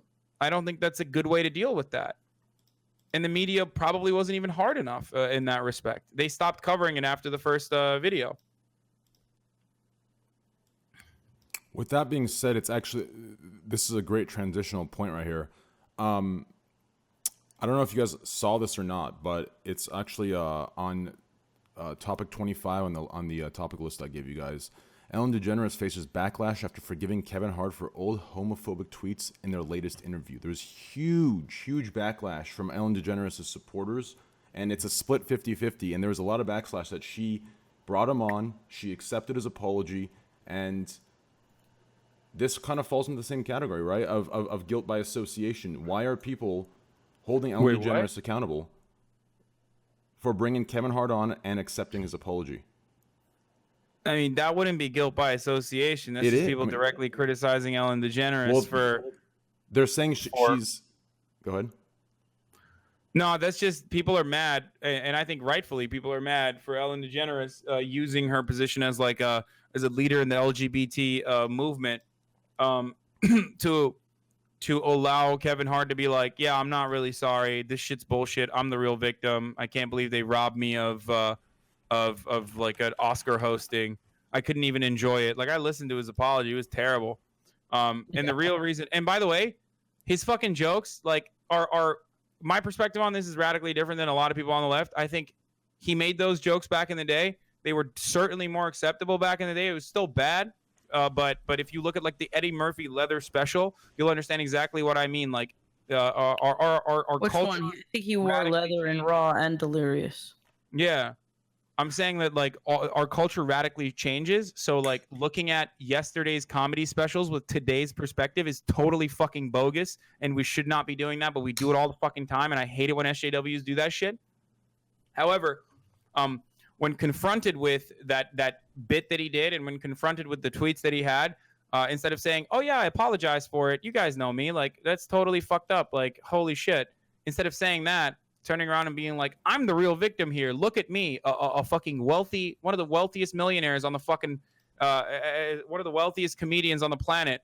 I'm the real victim here, and not the fucking young black boy who's getting beaten the fuck out by their father for being a homosexual, when there's certainly a problem with this sort of bigotry, even in the black community as well. That's really fucked up. And Ellen DeGeneres turning around and making it seem like she's the harbinger of truth, and that she has the power to be like, okay, you're fine.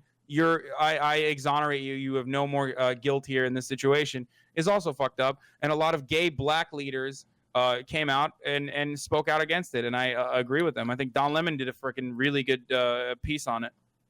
It is kind of fucked up when you have a big platform, but it also, part of it rubs me the wrong way, because I feel like, yeah, we have like fucking 10 million people watching us, but can I be an individual and still have an opinion and forgive you personally? Does that mean all my 10 million viewers have to forgive you? And I know it's like when you're setting that self up in a platform and people who are already big fans of her are going to just like hop on her side immediately. I think Steven brought up a point about something that he says. He's very careful about some of the stuff he says, because instantly a lot of his fans will hop on his side as truth. And I totally get that. But part of it rubs me the wrong way, because I'm just kind of like, yeah, you have a big platform, but you could also think as an individual and have an opinion that shouldn't, infect all the clones and zombies of you, Yeah. Destiny. Train Slasher is wondering if you want him to try to reconnect. Yeah, I've already messaged him. He can reconnect. Okay. I mean, I can understand why people are upset. I mean, it feels like she's basically siding with somebody that has taken what feels like a pretty hardline anti-LGBT stance. I mean, your fans are going to be upset at things that you do. I don't understand. I mean, that's not surprising, right?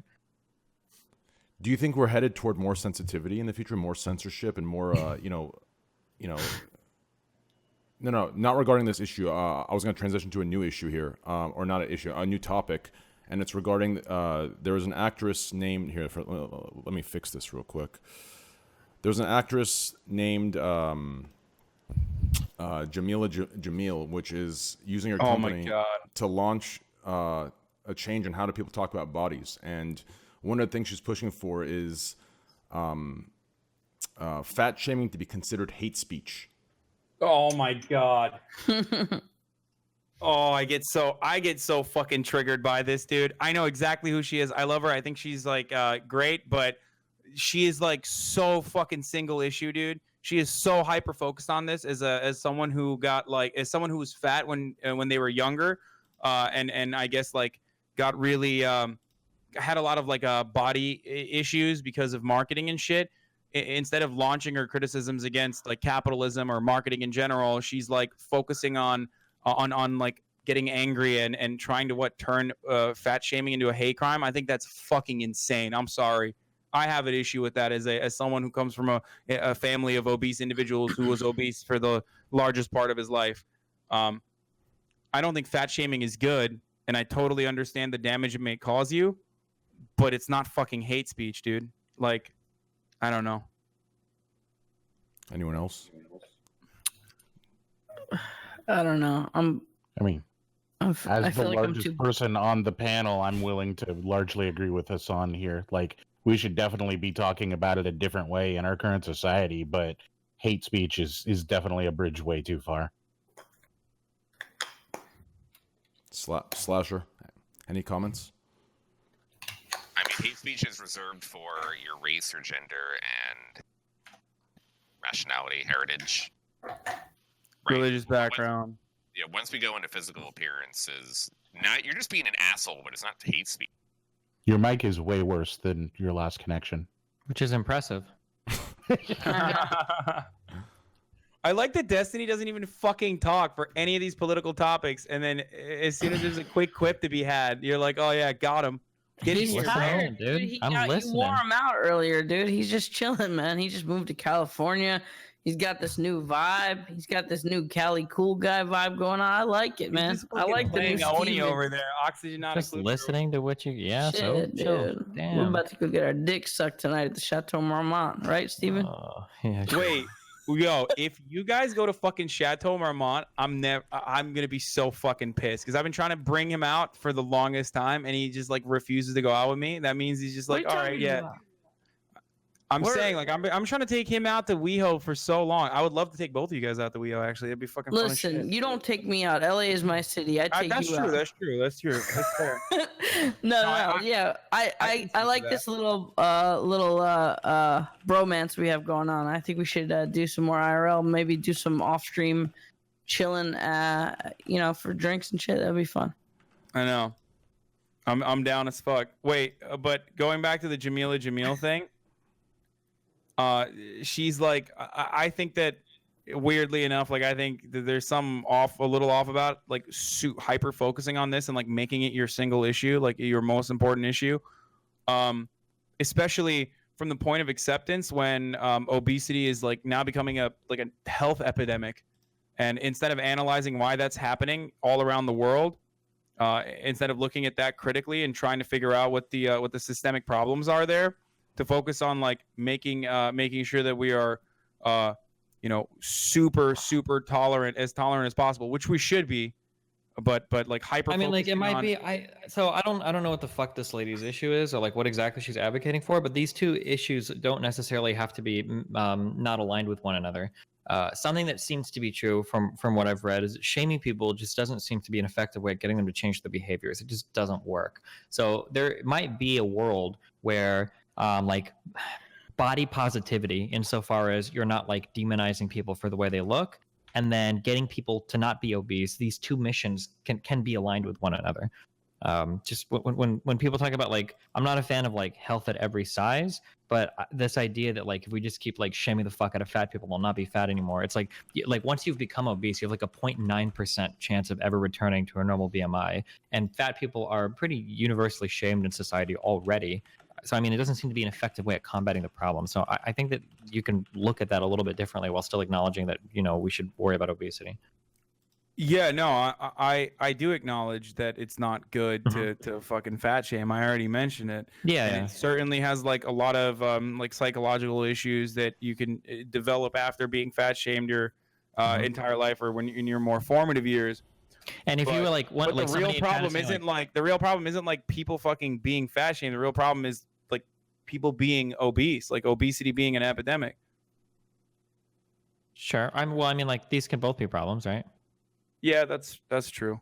Yeah. I mean, I think they are both, but like Also, the hate speech why not thing is just like call it super. appearance shame? Do you know how many people get shit on every day because they post a picture on Instagram and some people find it and make fun of it? Like, just like fat is an attribute. It's something about your appearance. There are plenty of people who get shit on every day. They could be completely fit or skinny, or they have something that people find as like a flaw. You have a fucking big nose. You have a fucking ugly fucking mouth. Like whatever. You know what I mean? It's just Sure, but big-nosed people don't go to the doctor, and the doctor tells them that their big nose is the reason that they're unhealthy. yeah, but I mean, what does that have to do with like the way that words can sting you by someone calling out your looks?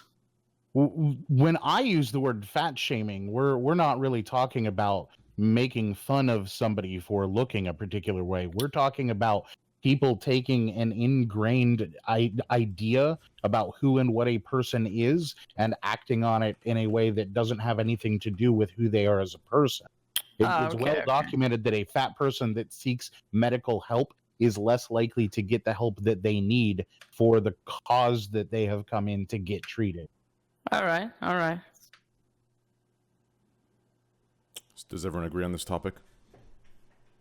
Completely agree. Train, are you good?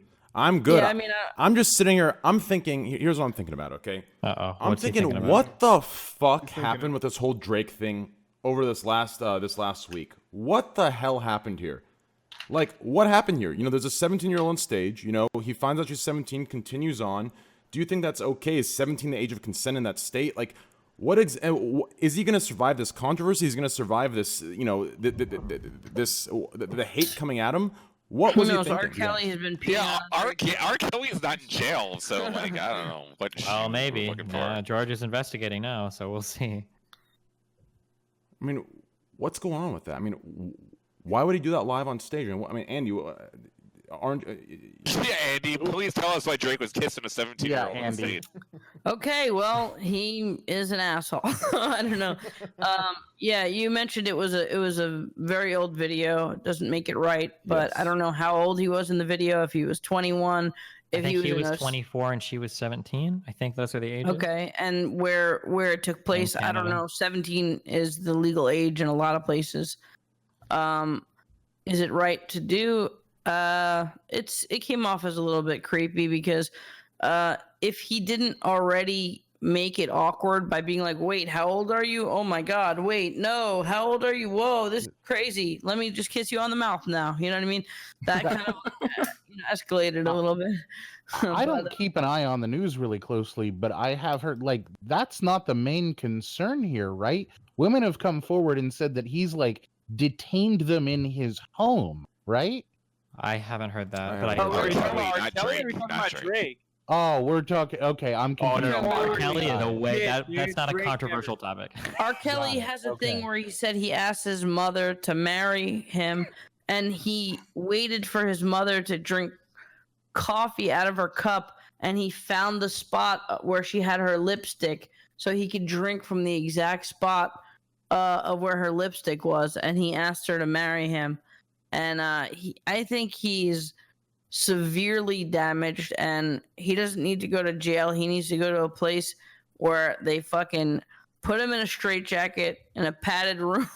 And like, dude, I don't know. He seems completely fucked up in every aspect. Yeah, what's with people getting mad at videos that are 7 years old? You had the Chris Rock video with Louis C.K. and Gervais. You had the Alexandria Cortez video of her fucking dancing And now you have this thing. They're all 8 years old. Why are people getting mad about this shit? I know, but those now? aren't even remotely the same, dude. One is like a fucking college freshman dancing. The other one is like someone screaming the N-word. Like, one is still acceptable in our time. Forever ago. No, I know. One is still acceptable in our time. I'm saying one is still acceptable in our time versus the other is no longer considered acceptable. But I still agree with you. I still think it's fucking ridiculous that we like unearth these jokes from like 10 years ago to get upset at it and you know, ask for answers. It's like, dude, it was fucking 10 years ago. Like, yeah, now if you find R. Kelly's fucking VHS tapes from fucking 15 years ago, then it's a different discussion. Especially after you watch that shit. Well, piss, not shit. I mean, yeah. Maybe. But yeah, guys, I don't like that practice either. I think that's fucking bullshit. Unless it ties to an ongoing narrative that this person is perpetrating, like or perpetuating, sorry, and constantly like talking about that sort of stuff. It's just ridiculous to be like, oh, 12 years ago, this person said this. It went viral already. Let's make it viral again, and let's get angry at it all over again. It's so silly. Yeah, it's different what someone said versus like their actions. If you've been like, oh shit, did you see that Andy Milonakis tape from 10 years ago when he shot 2 guys in Harlem? I might have. I think that might be relevant if that were to surface. Okay, that's a little different. I don't know what the statute of limitation is on that, but well, you know what? I'm in the clear, so I'm gonna show that tape on stream right now. Can you roll the tape train? So what you're saying is Andy Milonakis killed 2 people in Harlem 10 years ago. I mean, maybe. And are you saying that? We should not spread on the internet that Andy Milonakis killed 2 people in Harlem. Listen, I'm coming out with some new music. I'm trying to get a little street cred, okay?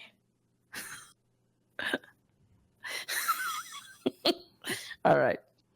There's something else here I want to talk about. I mean, I don't necessarily see the big deal, but a lot of streamers have talked about this. I think XQC brought it up because of his chat.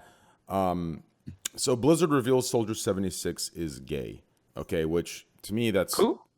You know, Soldier 76. Soldier 76 is an Overwatch. He's character. an Overwatch character. Yes. Do you think this is comparable to when J.K. Rowling decided to say Dumbledore Yeah, is gay after the books were done? Way after the books were done. Why release this, you know, this late? Is this some sort of, you know, is it a PR stunt? What do you guys think this is? Yeah. I think J.K. Rowling wanted points. Yeah. Do you feel that same way J.K. about? Rowling's a turf. Do you feel that same way about She wanted brownie Overwatch? points. I mean, it was right. No one else is going to take point on this. Okay, so here is Overwatch has always had a living lore, and they are always updating it. It's a different scenario than here's the novels and here is the text of the novels. Do you find it a little bit of a coincidence? Do you find it a little bit of a coincidence that we're in an age of huge support and huge communities coming out for support, and Blizzard's known for this kind of stuff? Do you find it a coincidence? That Blizzard likes to be vocal about their support of these communities, and I find it heartening that they continue to be like, yeah, this one. But one of the videos, evidently, this has been scripted forever. It was found that if you look at one of the videos, he's holding a picture of this lover in one of the videos that was released years ago as well. So this has been a scripted moment. This has been a scripted moment for years. It's always been a portion of Blizzard's just really good at keeping their fucking writing secrets in secret land. If they wanted to say it, they would have said it a long time ago. I sincerely believe that. Like I doubt. Why do you think they said it now? Like, what's the purpose? I just think they're virtue signaling now. Because every other piece of PR about Blizzard right now is bad. Literally everything. Stocks plummeting. Games suck. Like nothing. So what? Now that there's one gay character, all of a sudden you think their stock's gonna fucking skyrocket? No, but they might think that they're virtue signaling. Here's the thing. Dude. No, yes. Listen, gamers, the general population. Who are they virtue signaling to? Because gamers are their market, right? Yeah, but they're virtue signaling to non-gamers. It doesn't make any sense. And this is the big problem with Blizzard. They don't understand their audience. They 100% don't understand their audience, and it's a huge problem. It's a massive problem. Let me ask you something. Do you think so? It's a problem that one of the characters is gay? No, that is not a problem in and of itself. The thing is, it's a video game, and people don't care about the character in a video game sexuality. But It's you don't clearly care, they and do. I don't care, but other you're people caring care. a lot right We now. don't Yeah. care. Yeah. It's not about the sexuality of the character that I care about. What I care about is that 2 years after the fact, you come out and it's all of a sudden like you don't need to know the sexual history of like every character in the game has slept with whoever character, right? They have a character. I mean, Tracer is gay, whatever, that's fine. Soldier 76, whether he's gay or not, who cares? But it's like so clearly obvious that they're virtue signaling. Like 2 years after. First of all, This first of all, isn't I don't know Wait, if can I virtual- just ask a couple about questions? every Can I ask one a- of their characters. This isn't them being like, oh, this one character happens. They do this with all of their characters and their Exactly. lore on an ongoing basis. Exactly. But that's Well, my whole problem. I'm not with a talking big about one company, character I'm being saying, gay. SFN, this might clear something up. I feel like with a big company, right, you could have someone who's leading the team who said, you know what, this would be a really cool thing to support and have a character be gay. I think this would be involved in the community. And then we could think, this is a move for money because we're gonna win brownie points with an audience. Like you just have to think about the intention behind it. And I'm not saying that I know the intention. I don't. But I'm saying like I could see it coming from a really pure place. I could also see it coming from a business-minded place. I really don't see like they can do whatever they want, right? But I just don't see it being a coincidence that everything else is going poorly for them. I mean, they just had the Ellie thing happen. They all their games are bad or like not doing well. Their stocks are plummeting. I just think there's not really anything good like PR wise for Wait, Blizzard. real quick, just from a PR perspective, Okay. the Bastet Twitch campaign was apparently planned before BlizzCon and before any of the Blizzard hate even happened. It was slated to be released as early as the start of 2018.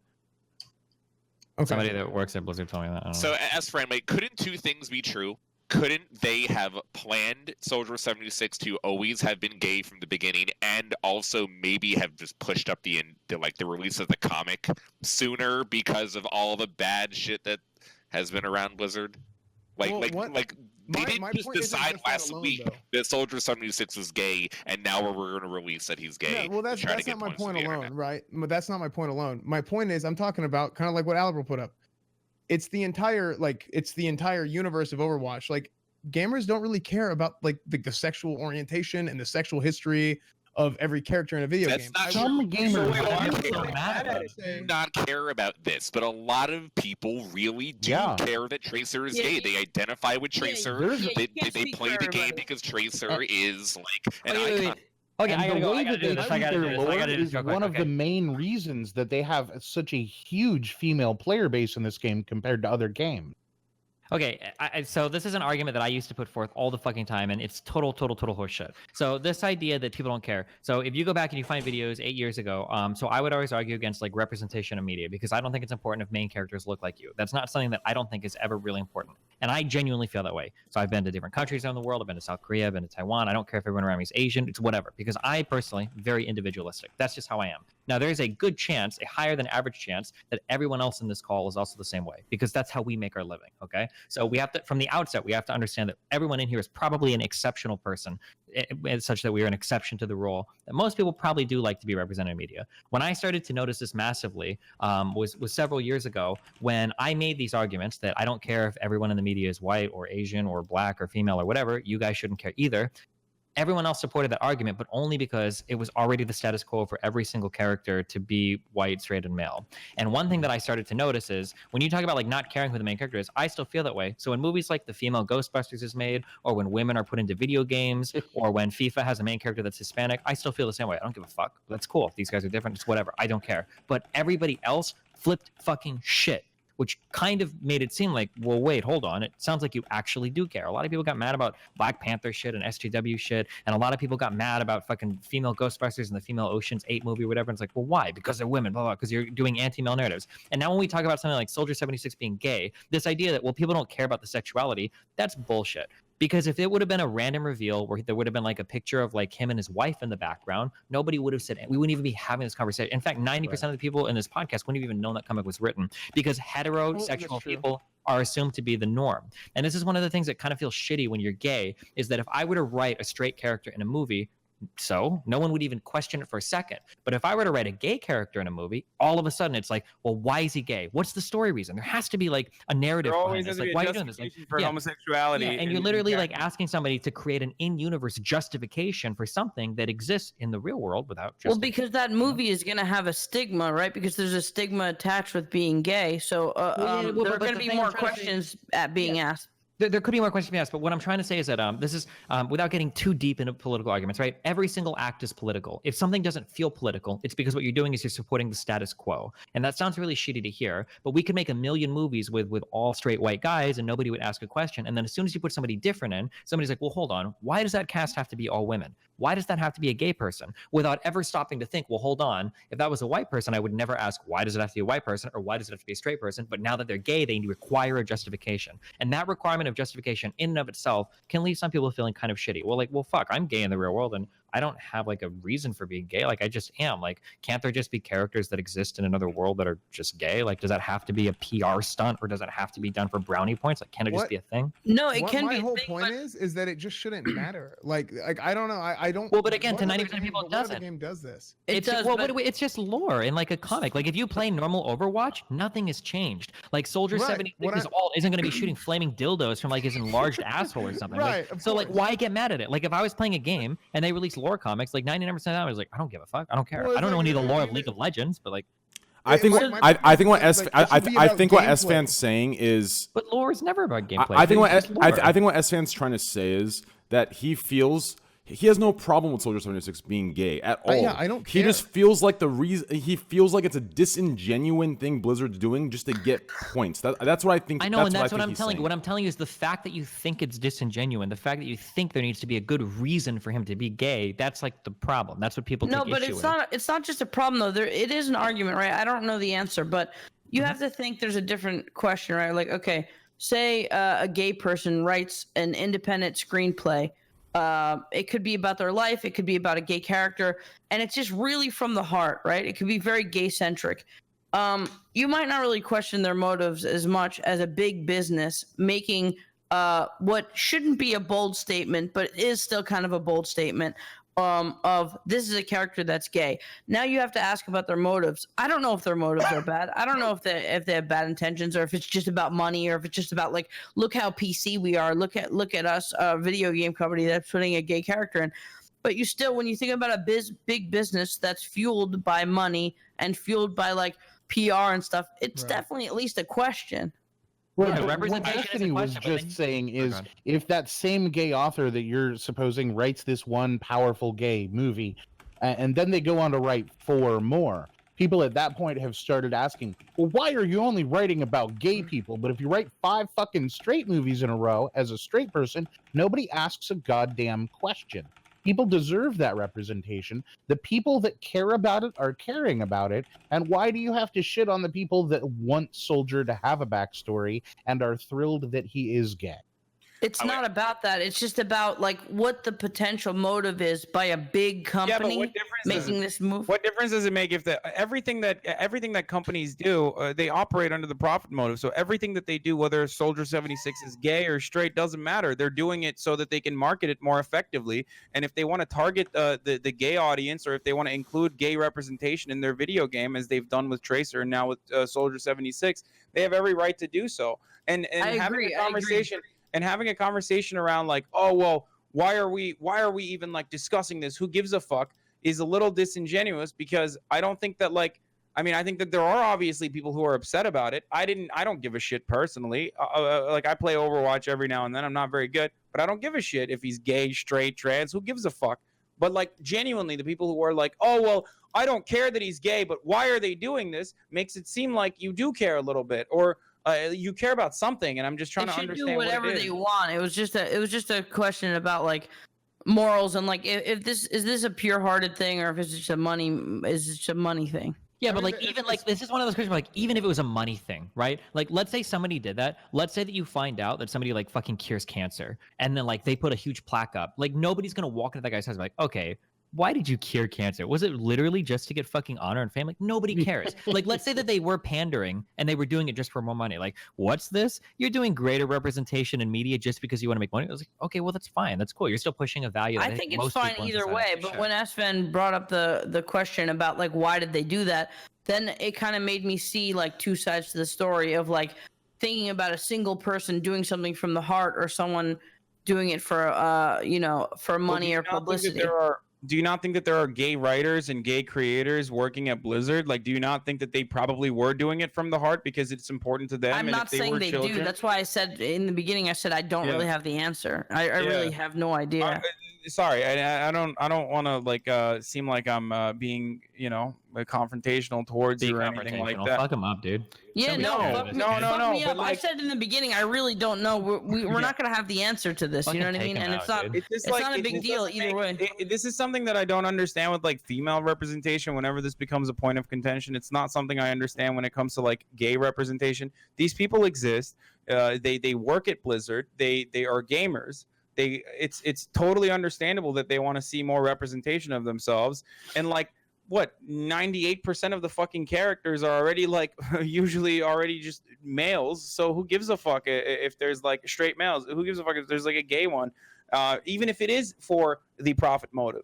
And my perspective is that they're all doing it for profit anyway. That they're all doing it for the fucking extra cookies that they can get. Everything. Right. Whether the characters Who's are all straight or doing gay. it for the extra? This is cookies? the thing that Every Blizzard company has is done big. for the entirety That's why of their it's a company existence, versus though. individual. I wouldn't When say the that. I extra wouldn't say the 5 entirety. pages of lore about the fucking Prince Fizzlespark of the goddamn Booty Bay ended up being released, did anybody give any shits about that? Some people did. Some people play Blizzard games specifically because of the deep lore. It's a thing that's enriching about their games, and some gamers love that shit about Blizzard. They're catering to the community that they themselves have built.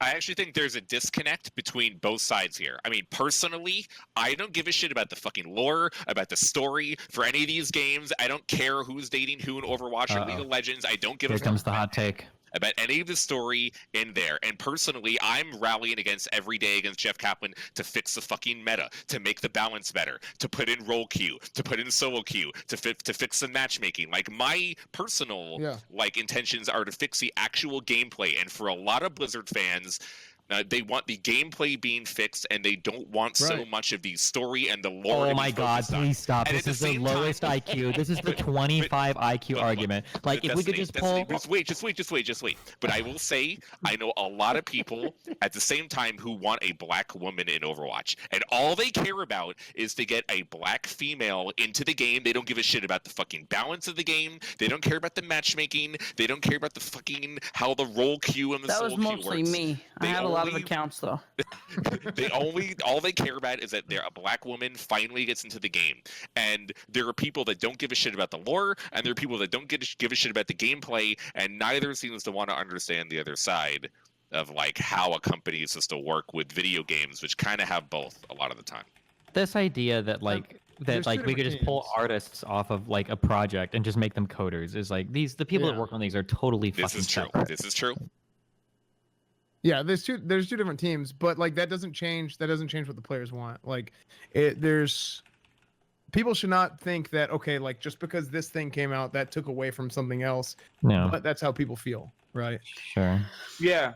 If you hate Blizzard and you have good reasons, and it seems like you guys do, then by all means, I'm saying if you guys hate Blizzard, it's not about hating Blizzard, right? I think criticism. No. I'm agreeing with you. Well, Like, I'm but I mean, saying- just to clarify, right? Just to clarify, criticism comes from two places, right? You're either one being a hater, or two, like you're being critical because you care, right? Because you like their games, because you want to play their games. Like World of Warcraft has been a huge part of my life. Even whenever I wasn't playing WoW, like World of Warcraft and like playing a paladin and doing all that, like that was still like a part of me, right? Because that's how I grew up. I grew up playing WoW. I played vanilla, I played Burning Crusade and a little bit of Wrath, and then I quit, right? And then I came back and whatever, all that. But my point is I want World of Warcraft to be good. I want Blizzard games to be good. But the fact of the matter is right now it's just it's not, and it doesn't feel very good whenever the games aren't good. Yeah, Blizzard as a company is totally fucked up, and all this other stuff regarding like The storylines of their games don't fucking matter at all to people because of how fucked up the games are. All right, That's Train, I got to dip, by the way. I'm sorry. I have a very early flight to catch to New Jersey tomorrow. No What problem, the fuck? brother. Where are you going? Or what are you going there for? I'm gonna go hang out with my mom and dad. They're in New Jersey for a little bit. All There you right. go. Can you tell Andy, us your we're going to flight that one number? cool place tomorrow that Hassan wanted to go to. Oh yeah, right? let's go to Chateau Marmont. That's Yeah, where. let's go. All right, you guys Mark hang likes to out. So lit. Thanks for I'm coming, gonna go- brother. I'm gonna go hang out with Courtney in New Jersey. Okay, all right. Good luck with that Okay. one. Be careful. All right, later, I'd brother. rather fuck Destiny. Sorry, I'm just. I'm sorry.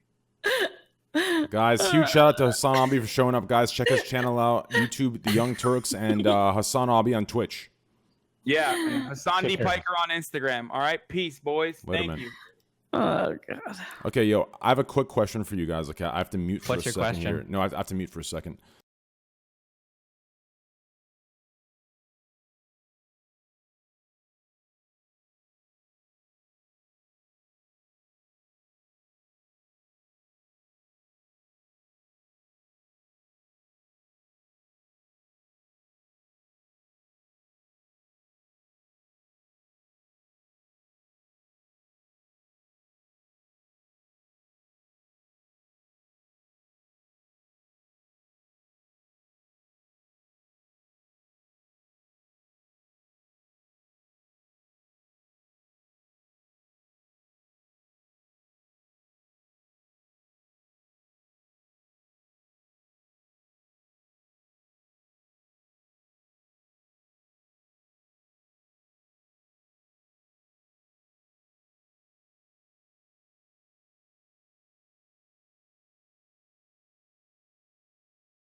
Hi.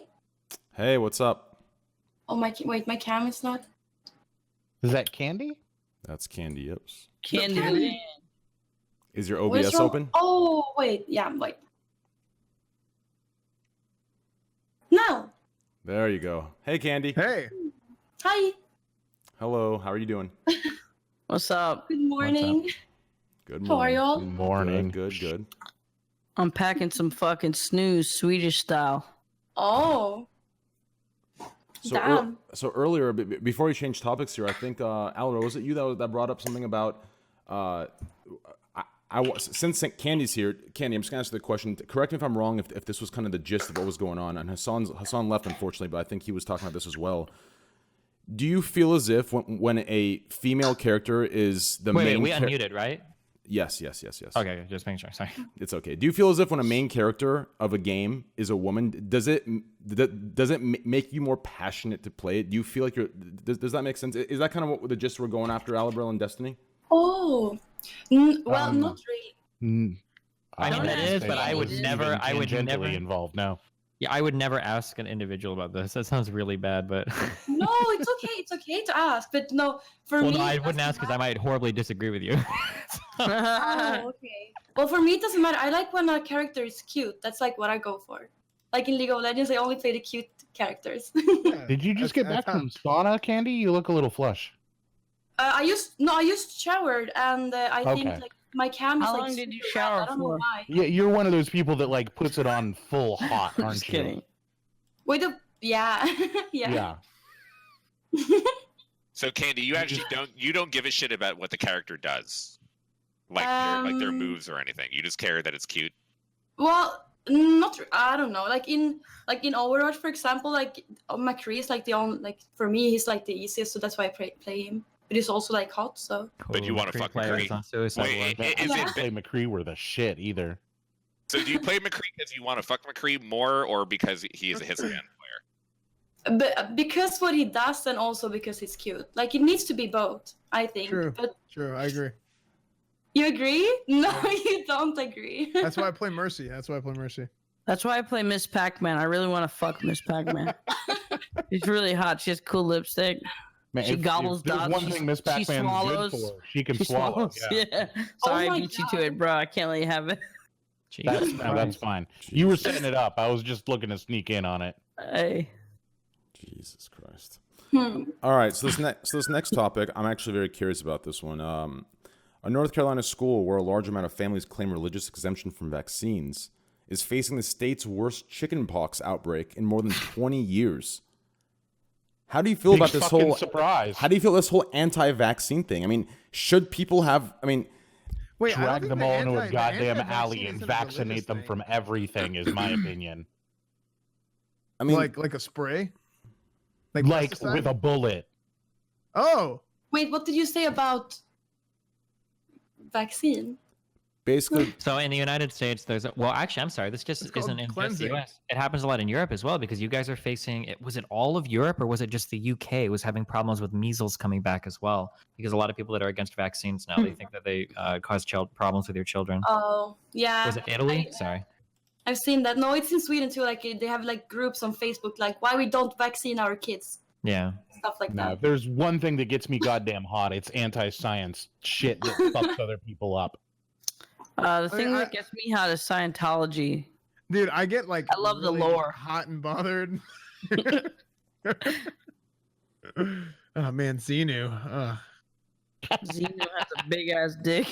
Well, I mean, Xenu's from a volcano. That's gonna get you hot by default, right? Can you just imagine Xenu and Soldier 76 just Lava going rock there? hard. Oh man, and then Dumbledore's there watching in the corner, watching them go at it. Holy shit. Oh, I'm sorry. We didn't get to clarify this. Just because I'm sorry. I didn't like the Dumbledore thing. I don't care about like other lore, like Soldier 76, etc. I didn't like the Dumbledore thing because I thought that had story implications that I would have cared about, like knowing about during the Right. story. Yeah. She wanted credit for representation without providing any reason to Yeah. believe it textually. I didn't like that. And some people try to point to like a passage where it's like they said they were close friends, but it's like Dumbledore and Grindelwald or whatever having like a romantic relationship. That would have actually fleshed out Dumbledore's character quite a bit more. If and she would've- wanted credit for it, insisting that it was in this most recent film was the way to get credit for it. Which I And don't she think was they like, mentioned Nope, it. it's not important. Yeah, so yeah, I wasn't a big fan of that. Okay, sorry, I derailed a little. I just wanted to do that. Yeah. well, that was a good clarification. That's As- good. As far as anti-vaxxers, how do you feel about the Destiny? How do you feel about people that don't believe in vaccines? At one point, is going to bite us in the ass? Is some fucking It already is. It is. I think you should lose. I think you like your kids should be up for debate on whether or not you can keep them for this. So you think that it shouldn't be a right to choose it? The kid should get a vaccine based on like a doctor, maybe a doctor. Yeah, makes the decision? unfortunately, we've come together. So from the incredibly foundational level of meta ethics, and then what can we know about what is ethics, and then applied ethics on how do we do ethics in society, right? On a very, very foundational level, most of us agree that we want as many people to be as healthy as possible, right? Most of us agree on this, 99.9%. We don't consider alternative opinions.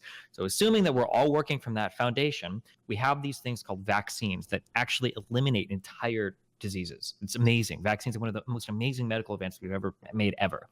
Unfortunately, with vaccines, the only way they really work is if everybody takes them. If only half the people take vaccines, it's almost like, what the fuck is the point? You have to have, this is something that all of society just has to be bought in on. And I don't think that at this point, this is a debate that I'm willing to entertain anymore. If you don't want to vaccine your children, then you can lose your kids and you can go move to the fucking forest somewhere and fuck off, because everybody else is like, there are so many harder problems in society that we have to figure out right now related to immigration, healthcare, sex, all this other shit, right? That vaccines isn't something that I'm willing to debate anymore. So fuck them. Yeah. I wonder who planted the idea in like all those like women's heads. A long time ago, there was a doctor that did a study that linked vaccines to autism. And this study was so horrendously done that the doctor actually lost his medical license. But that study fueled so many people. That combined with two other things. One is the fact that a lot of these things you just don't really see it anymore. A lot of these diseases, so we kind of take it for granted. Like, are measles that bad? You know, are they even fucking real? Like, you know, I've never seen measles before. So there's that, and then there's a third thing, and that vaccines do have some negative side effects. A lot of people have gotten a flu shot, and then you get like a cold for a couple days afterwards, or you get like a mini whatever version of some disease. Like it kind of happens, right? Where the inoculation can make you a little sick for a while. Maybe so, like, a couple people die here and there from it. Yeah, and then very, very, very rarely somebody has like It's really a, bad it's a side rare effect. thing, but yeah. So like But I all of these remember things that play thing. together. When I was young, there was like a lady that started walking backwards or something when she took the vaccine. Did you hear about that? What? Sounds Oh, insane, she but- just forgot her keys at the CVS after she got the flu shot. No, it's fake. If what I think you're fake? thinking of is what I'm thinking it is fake. Yes. Yeah, it was like a big story or like a big thing when I was young. But Yeah, this sounds like it sounded people fake. that think that they're allergic to EM waves. Fuck People that. are just uninformed and make decisions. You know what I mean? Like, I totally understand. Like, it's stupid, but it's like, how many people make uninformed decisions that, like, not wanting to give your kid a vaccine? That seems just like an uninformed, stupid decision.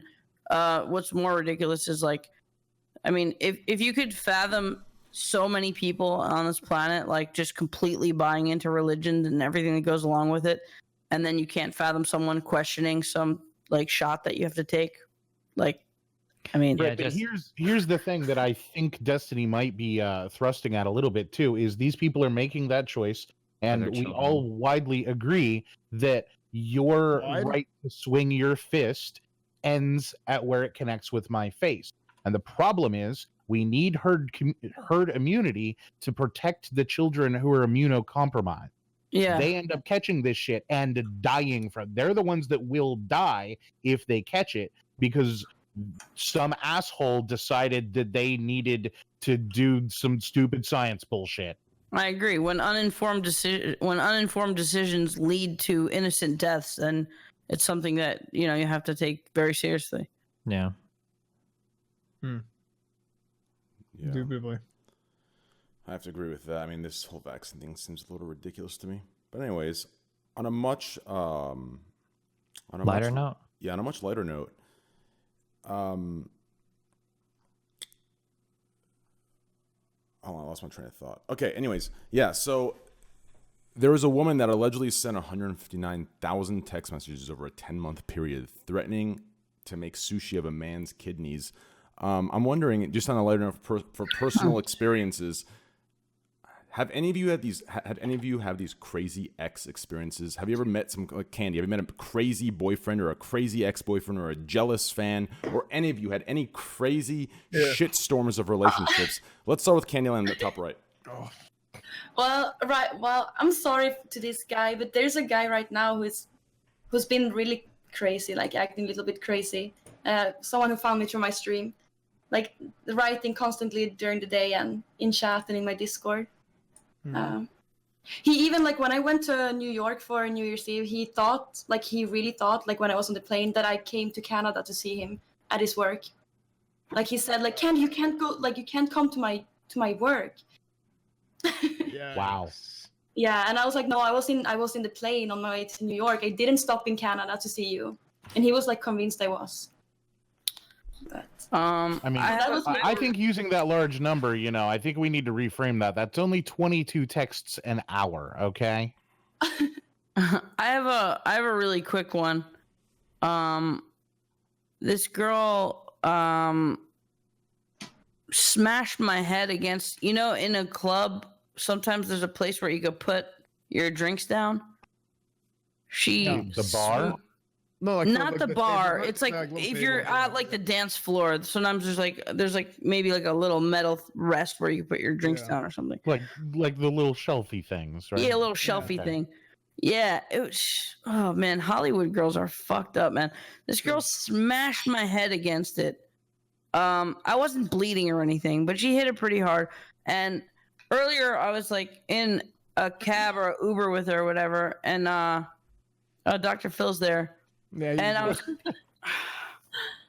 I was kind of whatever. I'm just gonna be fucking raw, whatever. I was feeling her tits, and then she started like putting her finger in my nose and like jamming it up there while I was grabbing her tits. What the fuck? And then like I kind of like was like, "What are you doing?" Like, and I just like pushed her hand down, What? and then That's she hot. like, and then she pushed my hands away from her, like I couldn't touch her anymore.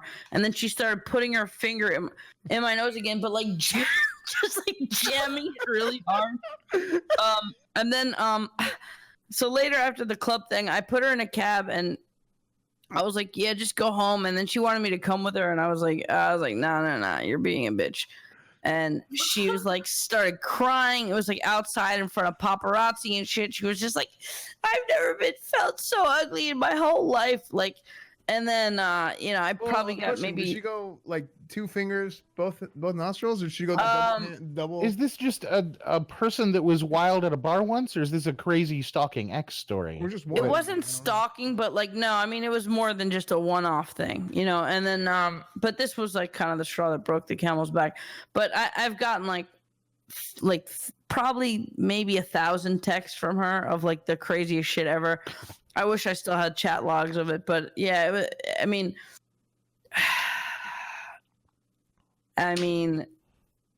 it was definitely more than just a little bit of a weird circumstance. It was fucking like psychotic level. It wasn't like stalkery, but it was up there. Oh, it was way up there. Her fingers? Her fingers, she wasn't just like flirting and doing weird shit. She was like jamming, like hurting me, like jamming her finger in my fucking Maybe nose. she wanted her cocaine back. I've never done coke in my life. Oh, okay. Maybe she was looking for Maybe something. she wanted you to How bleed. deep? Just tell me how deep. This deep? This deep? Bro, Tell me when to stop. like I think she tickled my brain. Oh my god. It really hurt. That's good, dude. Asfen, Maybe she was trying to be a doctor. Asfen, how about you, dude? Any crazy experiences? Yeah, one time my thing was like a group situation, right? Where there was like it was 8 different girls that I dated.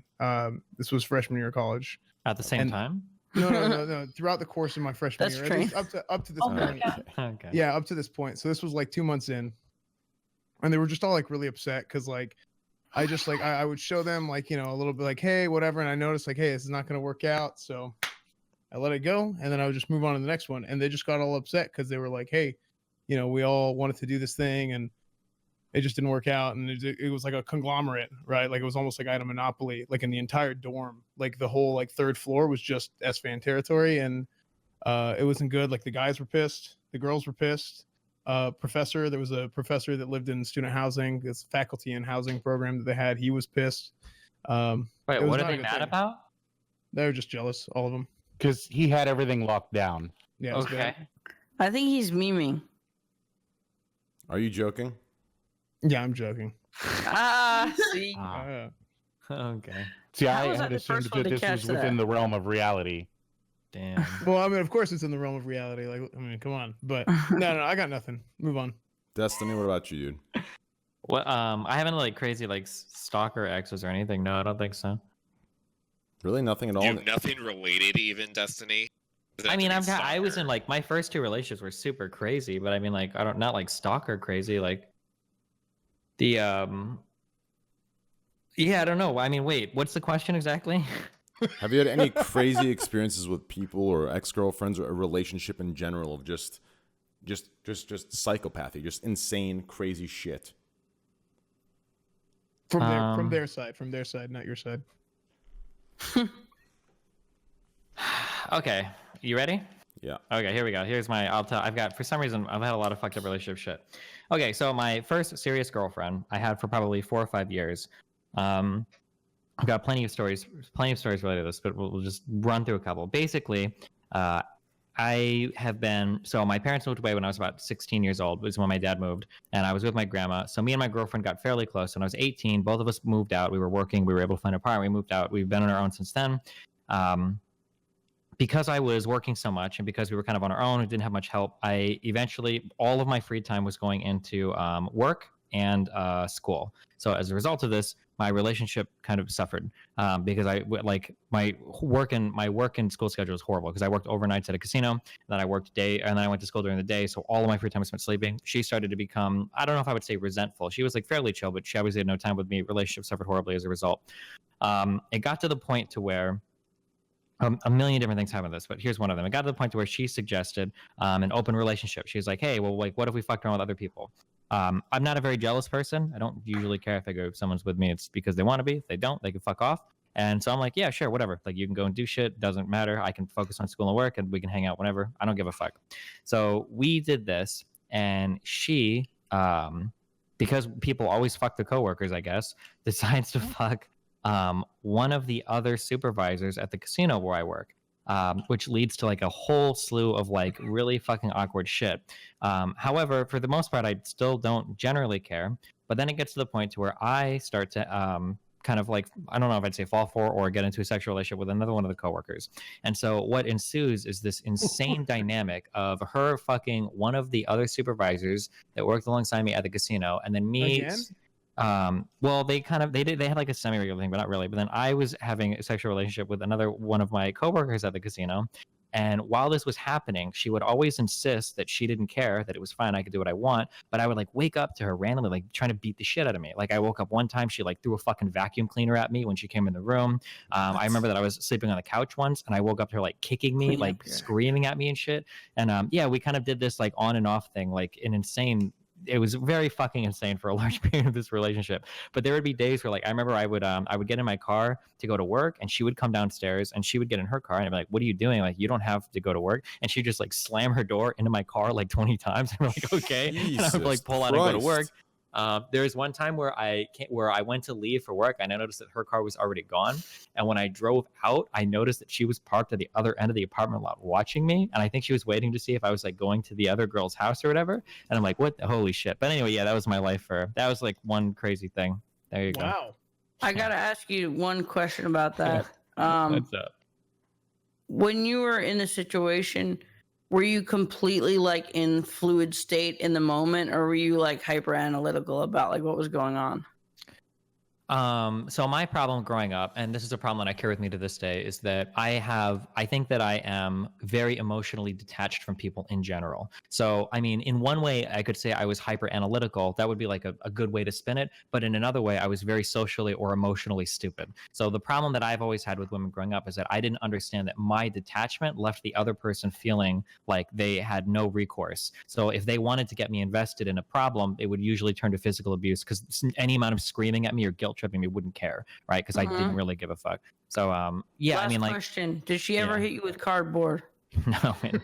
Unfortunately, thankfully, we never got that far. Just vacuum cleaners. Alibro, I'm actually curious, Destiny. Have you ever done the diagnosis checklist for autism spectrum? I haven't, but I mean, like, one, it's really hard to do it outside of like Sure. I could go through a million checklists.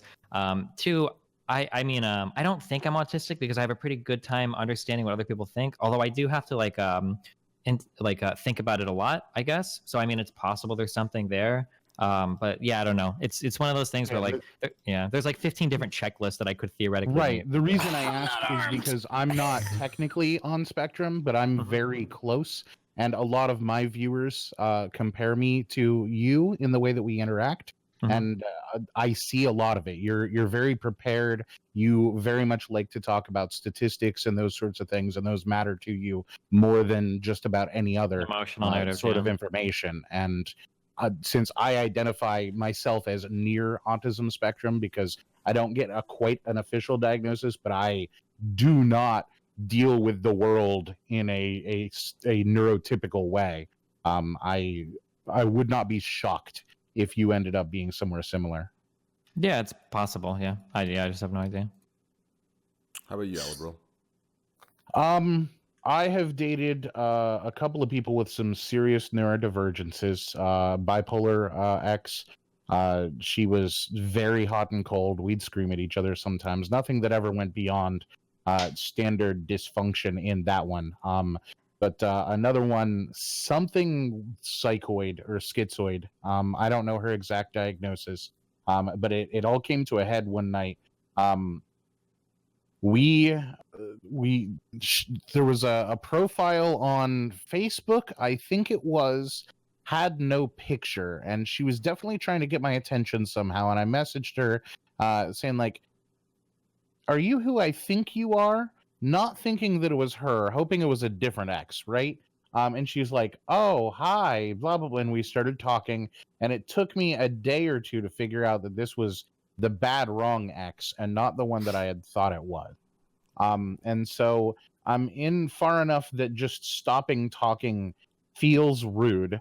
And I do a phone call with her, and she puts me on the phone with her caseworker at the women's shelter in New York, who wants to get my address because she's being thrown out of the women's shelter for being disruptive for a bus ticket.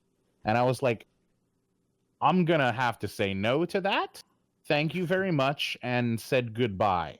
And she got very upset at me, and I went ahead and blocked her, and she didn't know where I was living at that moment, so it didn't go any further. But if she knew my address, I think it would have gone somewhere intense and dangerous. Wow. That's fucking insane. Hmm. Slasher. Yeah, What about you, Tyler? she had like left her family because she had these theories about how they were acting against her, and that's how she ended up in the women's shelter and everything. But she was so disruptive there that they were actually ejecting Wow. her. Like, I will go. I feel for her. She had some major issues. But you know, I don't hold it against her or even the bipolar ex of mine. We screamed at each other a lot, and I'm a pretty calm person in general. And you know, I don't hold it against either of them, but you know, Yeah. the one of them turned out to be Crazy. a real sketchy situation. Yeah. Destiny, I'll go after Slasher here. Slasher, what about you? You have to have some crazy shit. You have got to have some crazy shit, dude. Okay, so the first girl I really fell in love with, I met through the internet. I met playing Quake, maybe when What's I her was name? like. Ellie? No, I actually No. didn't meet her one time. So I met her when I was like 16 or 15, and we like talked every day over the internet after, and then on the phone. I ran up like $1,000 phone bill back then when I think that was like dial-up years, 16 years ago or so. I remember those years. So like I like fell in love with this girl, and we talked every day, and then I ended up going to Florida to meet her, and it was like I had a really great time, but I also learned that from talking to her, I mean, she also had bipolar, she had family issues, she had drug problems, she had family, like her parents, or at least her dad, hitting her and beating her and her sisters, and she had a lot of drug issues. This led to, like, when I got home, we ended up talking more, and then we kind of had like a falling out, and I couldn't really handle the online thing even then. But she carved an R, which is the beginning of my name, into her leg. So there was a gigantic R on her thigh, which was interesting. And she would like write poems after we were broken up on a GeoCities website back then, because I knew it because she was in the Quake community, she was in the gaming community, so I would see her like, this is when we all use AIM, you know, AOL Messenger. And like this is like we communicated through AIM and through phone, and the way that you could like subtweet technically someone was her updating her GeoCities blog with fucking poems about it. So yada yada yada, I stopped talking to her so much, and she overdosed like 6 months later. And she died? And died. Oh my god. Yes. That's horrible. I have a second story. Go ahead, please. I don't know why I have a second story. So I separated from my wife after 5 years. This is like maybe 2-3 years ago. I don't really talk about it, and I really don't want to talk about it here either.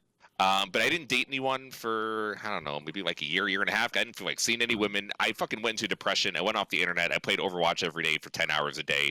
I didn't fucking want to do anything. But I had a friend. She was a female Counter-Strike pro in Russia, and she moved to New York maybe 7-8 years ago, and she's also like a dance model, so to speak. So I've known her for like a long time. Her name is Anya, and she had a friend that lived in her building who was also separated from her husband, and she wanted us to meet. So I had tickets to a Deadmau5 show because me and Joel know each other because of video games and esports and all that nonsense. So he gave me tickets, gave me passes.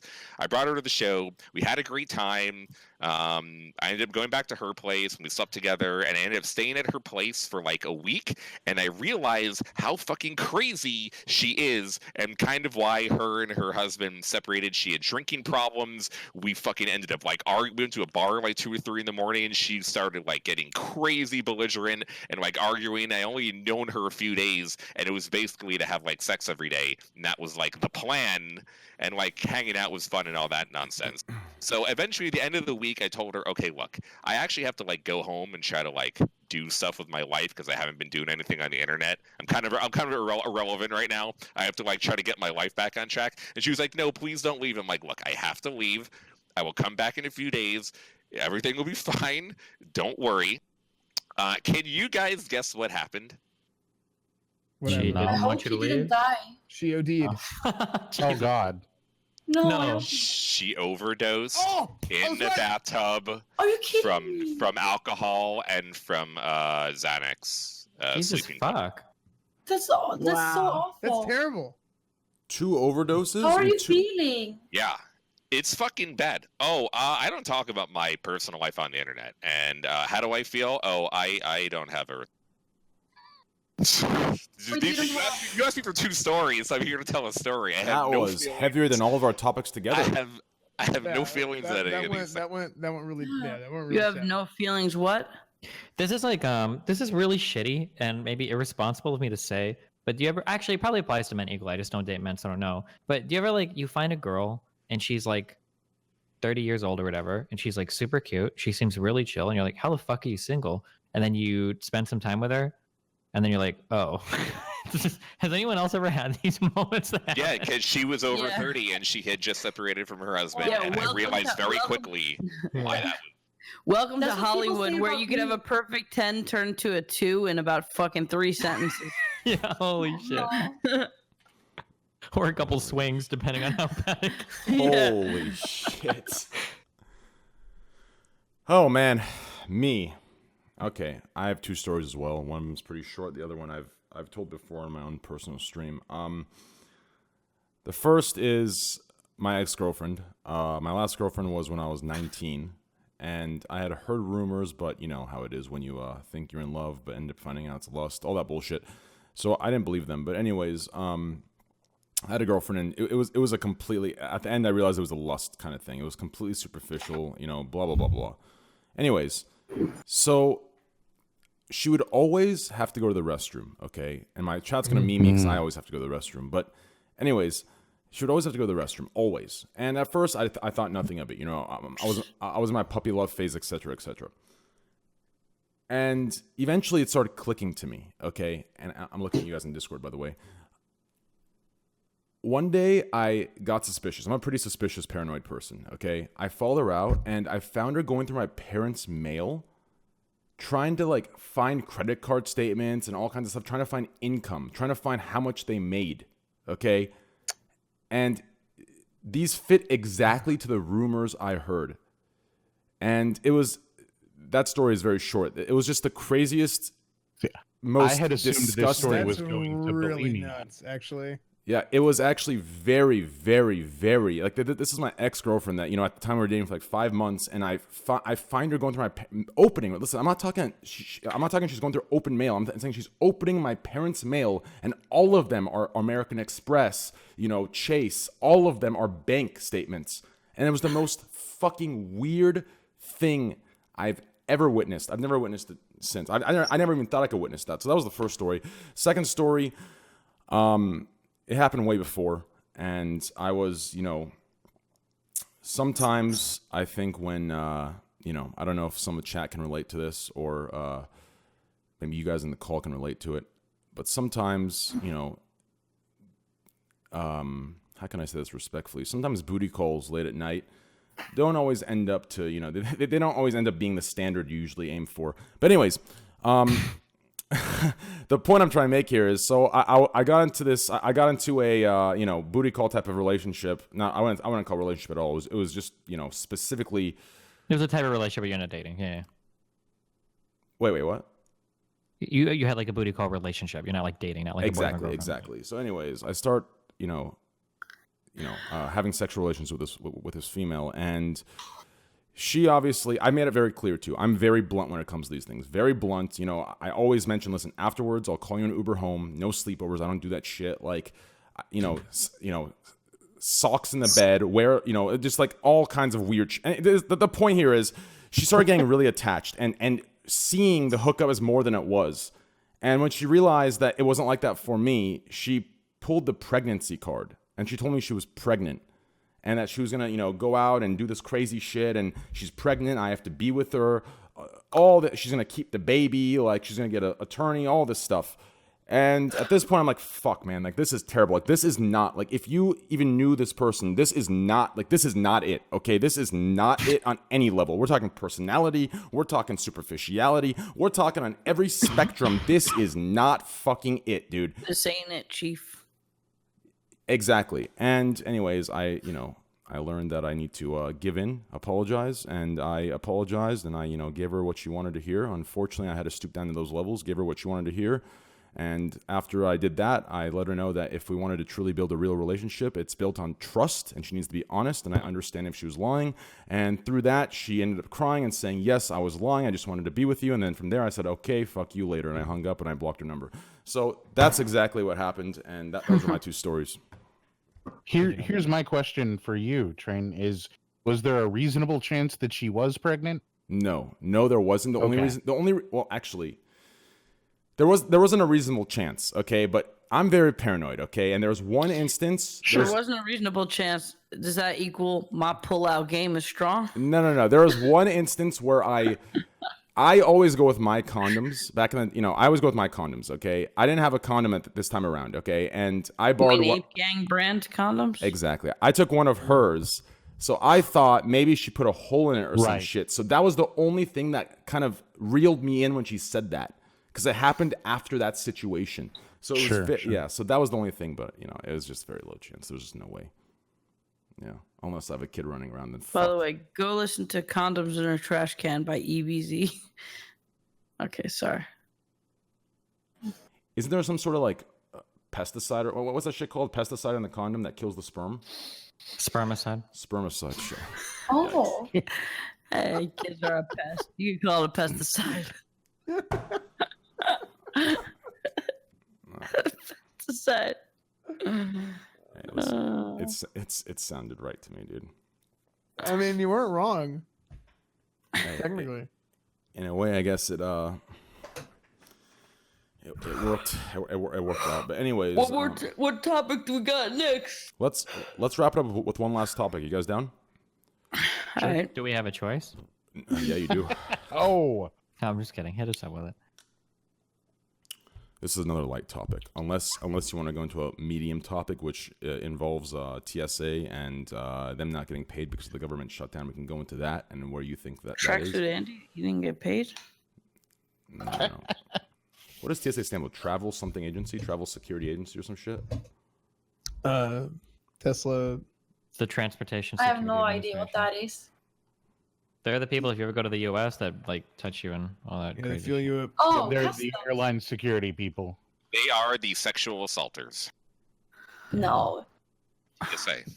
They're the guys in the smoking area smoking a blunt, protecting our airplanes from bombs. They're not protecting shit though. But They what's the seem topic, very, Train? like very scary when you go. Very yeah. Or we can go into the Louis C.K. topic of the goes after school shooting survivors, and we can talk about what's Boring. classified as a joke in 2018, 2019. Oh God. You think Louis C.K. topic is more boring than TSA? I think they're all boring. I thought you said you had a light topic for us. The light topic would fall on the homeless category.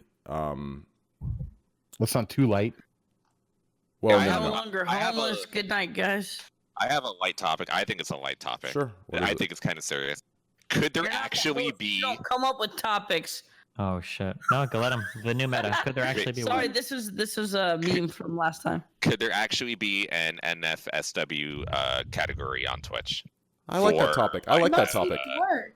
That's a or good for topic. Sexually explicit after hours content. I don't think that any Should Twitch other buy like Chatterbait?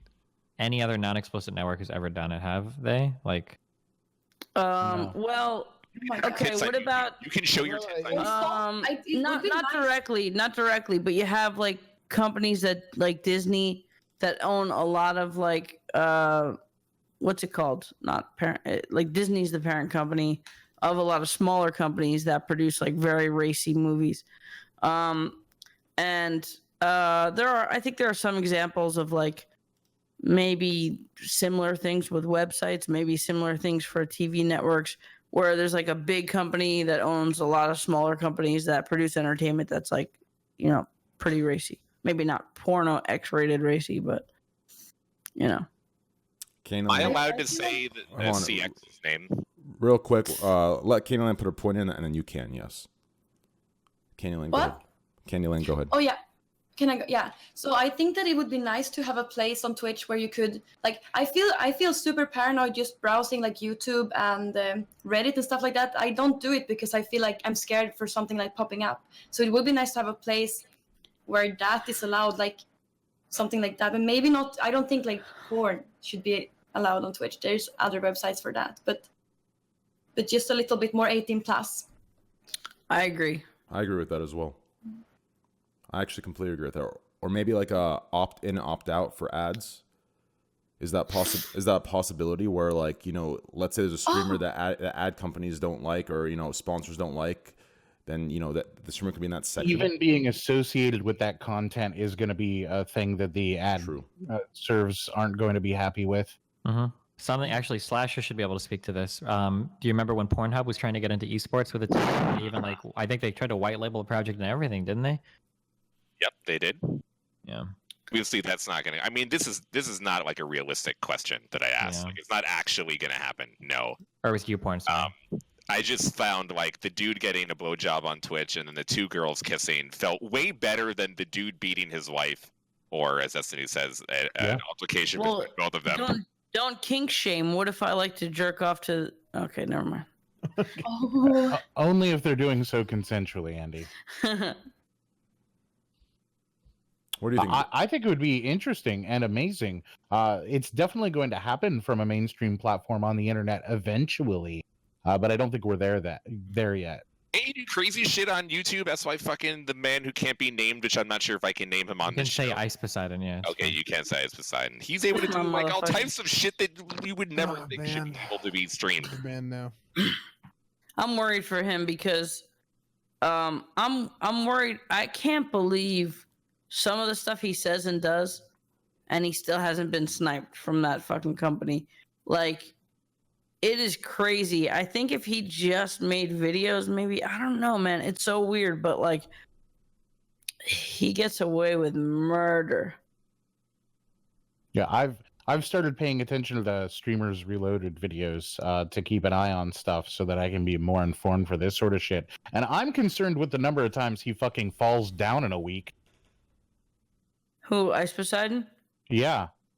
I've been Like, on there a were 3 plane with him. times this Everybody. last week he broke a fucking phone too. Oh yeah, everybody thinks the autism shit or however klutz he is. I've been on a plane with this guy. Luckily, not the time that was the bad time, but I've been on a plane with him, and he's like the fucking Three Stooges, dude. He like opens the overhead thing, and like the fucking thing like smacks him in the fucking head. He is the most klutzy person I've ever been around with. Oh, Watch out, there might be a falling anvil to fucking hit. Andy, as someone who knows he is a fucking awkward Jew as fuck. Okay, I have experience in this. He's not Jewish. Is he not? He's actually not. No, My he's mind Italian. is fucking blown. He's Italian. A lot of people call him Jewish because you know the stereotype of. All right, well, he's actually not Jewish. He's Italian. Oh, there goes Slasher. See ya. well, I can't compare my own Hey, fucking. well, hey, at least we're not on a bridge, right? At least we're not on a bridge. Anyway, let's continue. Hey, don't burn any bridges tonight, okay? Jesus. Oh man, dude. Okay, well, let's wrap it up with one last topic here. I think all of us are a little tired here. No, it's gonna be an actual light topic. Okay, an actual light topic here. Okay, are you ready? Mm-hmm. Are you sure? I'm ready. Yep. Yeah. Let's do it. Who'd we lose? S-Fan? Andy. And He's There back. he is. I was just kidding. What? Okay, are you ready for this? We're ready. I need all of you to wing this, okay? I need all of you to wing this. I don't care how cringy it is. I don't care anything, okay? Are we singing a song together? No, we're not. Are you ready? We're ready. In one sentence.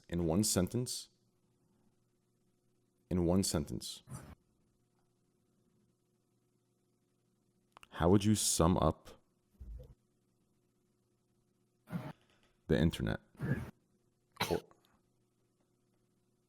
Destiny, you would go. I can't even fucking do this. in one sentence.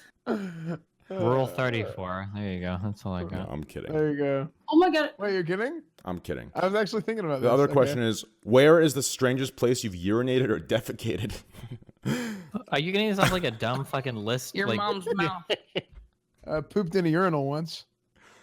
Oh man, dude, that's I hilarious. I didn't actually. Oh man. Okay, dude. Okay, are you ready? Yeah, good. Wait, are you gonna pick one? What inanimate object do you wish you could eliminate from existence? Wait, what did you say? What? What inanimate object would you eliminate from existence? Clothes. How I don't know that vague is this concept allowed to get? No, someone. Something to take away from the world. Okay, God, so weapons. this has been I the would take away Trainwreckstv weapons. podcast. Thank you. We got Destiny on the upper right, and S-Fans chilling, and it's been a really great show. We'll see you next Thursday, and thank you guys. Who are we hosting tonight? What is something that everyone looks Churches. stupid doing? Being on this stream. Okay, fair enough, dude. Oh, shout out to thank you. Having an orgasm. No, dude. Thank you for giving me that topic Speak list, for dude. yourself. I had to I'm read that just topic kidding. list, dude. I had to sell out for a second. Okay, it was a topic list I had to read, dude. No, but anyways, Oh, the sellout. yeah, no, I had to sell out right there. But anyways, last serious topic that I want to wrap it up with. No joke. Oh my god. No. it's still I going. actually read that. I had a sellout. Okay, it was from a top D. Okay, real quick. Last thing here. Okay, I genuinely want to know. And I think a lot of people know. What is your age that you want to stop Twitch? Have you planned it? What is your age? At what age do you want to stop Twitch? And we're gonna end it with that. At what age? For me, it's 35 years old. 35, I think, is when I want to stop age and not be associated with that. That kind of 35. stuff. 35 is my age. How old are you now? 28. 35 is a good year. Yeah, 28. 35 is a good age. You can go do some other things after you're 35. I'm 28. This question is offensive. Oh, Right, Andy? Right? Oh no. For me, I'm thinking that I'm like probably gonna wanna do something else in the future. Maybe when I'm like, I don't know in how many years, but it's gonna like, I'm gonna stop. Oh, what's that word? When you stop. When you Little bit. retire? Retire? No. I mean just that. No, she doesn't like, have anything. I don't think I'm just gonna quit in one day. I'm probably gonna just like do it Slow as down? a hobby for a while. Yeah, slow down. I think that's what I don't know. We'll see if I ever stop. But I could do it as a hobby forever, I think. But I'm pretty new also. So How old are you right now? I'm 25. 25. Cool. SN, what about you? What age would you, if you could choose? 30. I think 35 is a good age. I think There's a lot 35 of is a good things you age can as do. Yeah, once you turn 35, there's a lot of other things you could do. Slosser, what about you for esports? I mean, I'm not a streamer, so I don't give a shit. But I'm never gonna stop being a gamer. I'm always gonna fucking love esports. I'm already we're all gonna 33. be. I'm always gonna love video games. I'm always gonna be playing fucking games till I die. I'm pretty sure. Well, I'm gonna always be gaming as well. I just meant like streaming publicly, that kind of stuff. I mean, I'll always be covering esports. I think until the end. God, bro. so much passion. Oh my god. Do Honestly, you not think I you not go ahead. wait? Do you not think you could do it as a hobby? Like, do you think you're gonna quit? Or maybe, yeah, maybe it's because you don't want to be like associated with the memes and stuff that could be offensive. I don't know. But for in Sweden, it's different, maybe. But you couldn't do it. Don't you think you could do it as a hobby? I do it as a hobby right now. Oh, Well, like like a little bit only as a on, hobby. like doing something else and then doing this little, maybe once a week, or even more seldom. Well, I'm just thinking if I had like, I'm assuming I have a wife and kids by 35. Oh, brave. I'm sorry. that Or was I mean, really mean. or husband. Either Or one. husband, yeah. Yeah, either one. You got to be equal opportunity. Albert, what about you? I'm 38 now. I started last year, and I feel like media production, content production is probably one of the smartest things I can do right now in the stage of capitalism that we're in. Being able to have the reins on my own business that I have some amount of control over feels like one of my best moves that I can do. I'm going to keep doing it and doing some version of it for as long as I can. Okay. Yeah, I was memeing a little bit because you said 35. That's when you can run for president. I think as far as like doing anything, I would like to go as long as I can, but I don't know, maybe at a certain point, like you get out of streaming and kind of like go more towards like produced content instead of Right. instead of just live streaming, maybe. Okay, yeah, that makes sense. Destiny, what about you? Yeah, I don't know. I would go for as long as I can. I don't see any reason to stop. I enjoy it. Andy? I feel like there might be a good chance that I start winding down maybe this year. Not quitting Twitch, but doing less hours, doing more like big projects, or like doing like say like I go to Japan, I'd love to, like, if I travel, stream the whole time. If I go on any big trip, stream the whole time. But streaming consistently, since I don't love playing a lot of PC games, and I don't love doing the same, like, walking around LA all the time, Twitch is a really weird space for me because of, like, the whole just chatting or IRL section. And being consistent with it really, really, like, eats up my time, and I feel like it doesn't really make sense for me in a lot of ways. So I feel like there could be a good chance that I'll start like lessening my hours, working on other projects, doing stuff that's more creatively, like, fulfilling. I kind of already been starting the process of that for the last couple of months. And I don't think I'm just going to pull the plug and be like, peace, guys. But to kind of maybe show up like a little bit more rarely, maybe instead of full time, do like, 15, 20 hours a week instead of 40 or something. But yeah, just it totally cock blocks my creativity in a lot of ways. Okay. Newsreel RKO. Internet darling Andy Milanakis announces imminent retirement. And No, fun I Andy. really like Twitch. I just wish I could like it every day and be satisfied with it every day. But I'm nowhere near that right now. That's very truthful of you, and I appreciate the realness. Oh, Everyone loves you here, though. Yo, hearts in chat, boys, if you love Andy Milanakis. stop it. I know I love you, dude. I know I love you. I love you and I have your back, and I know chat does too, boys.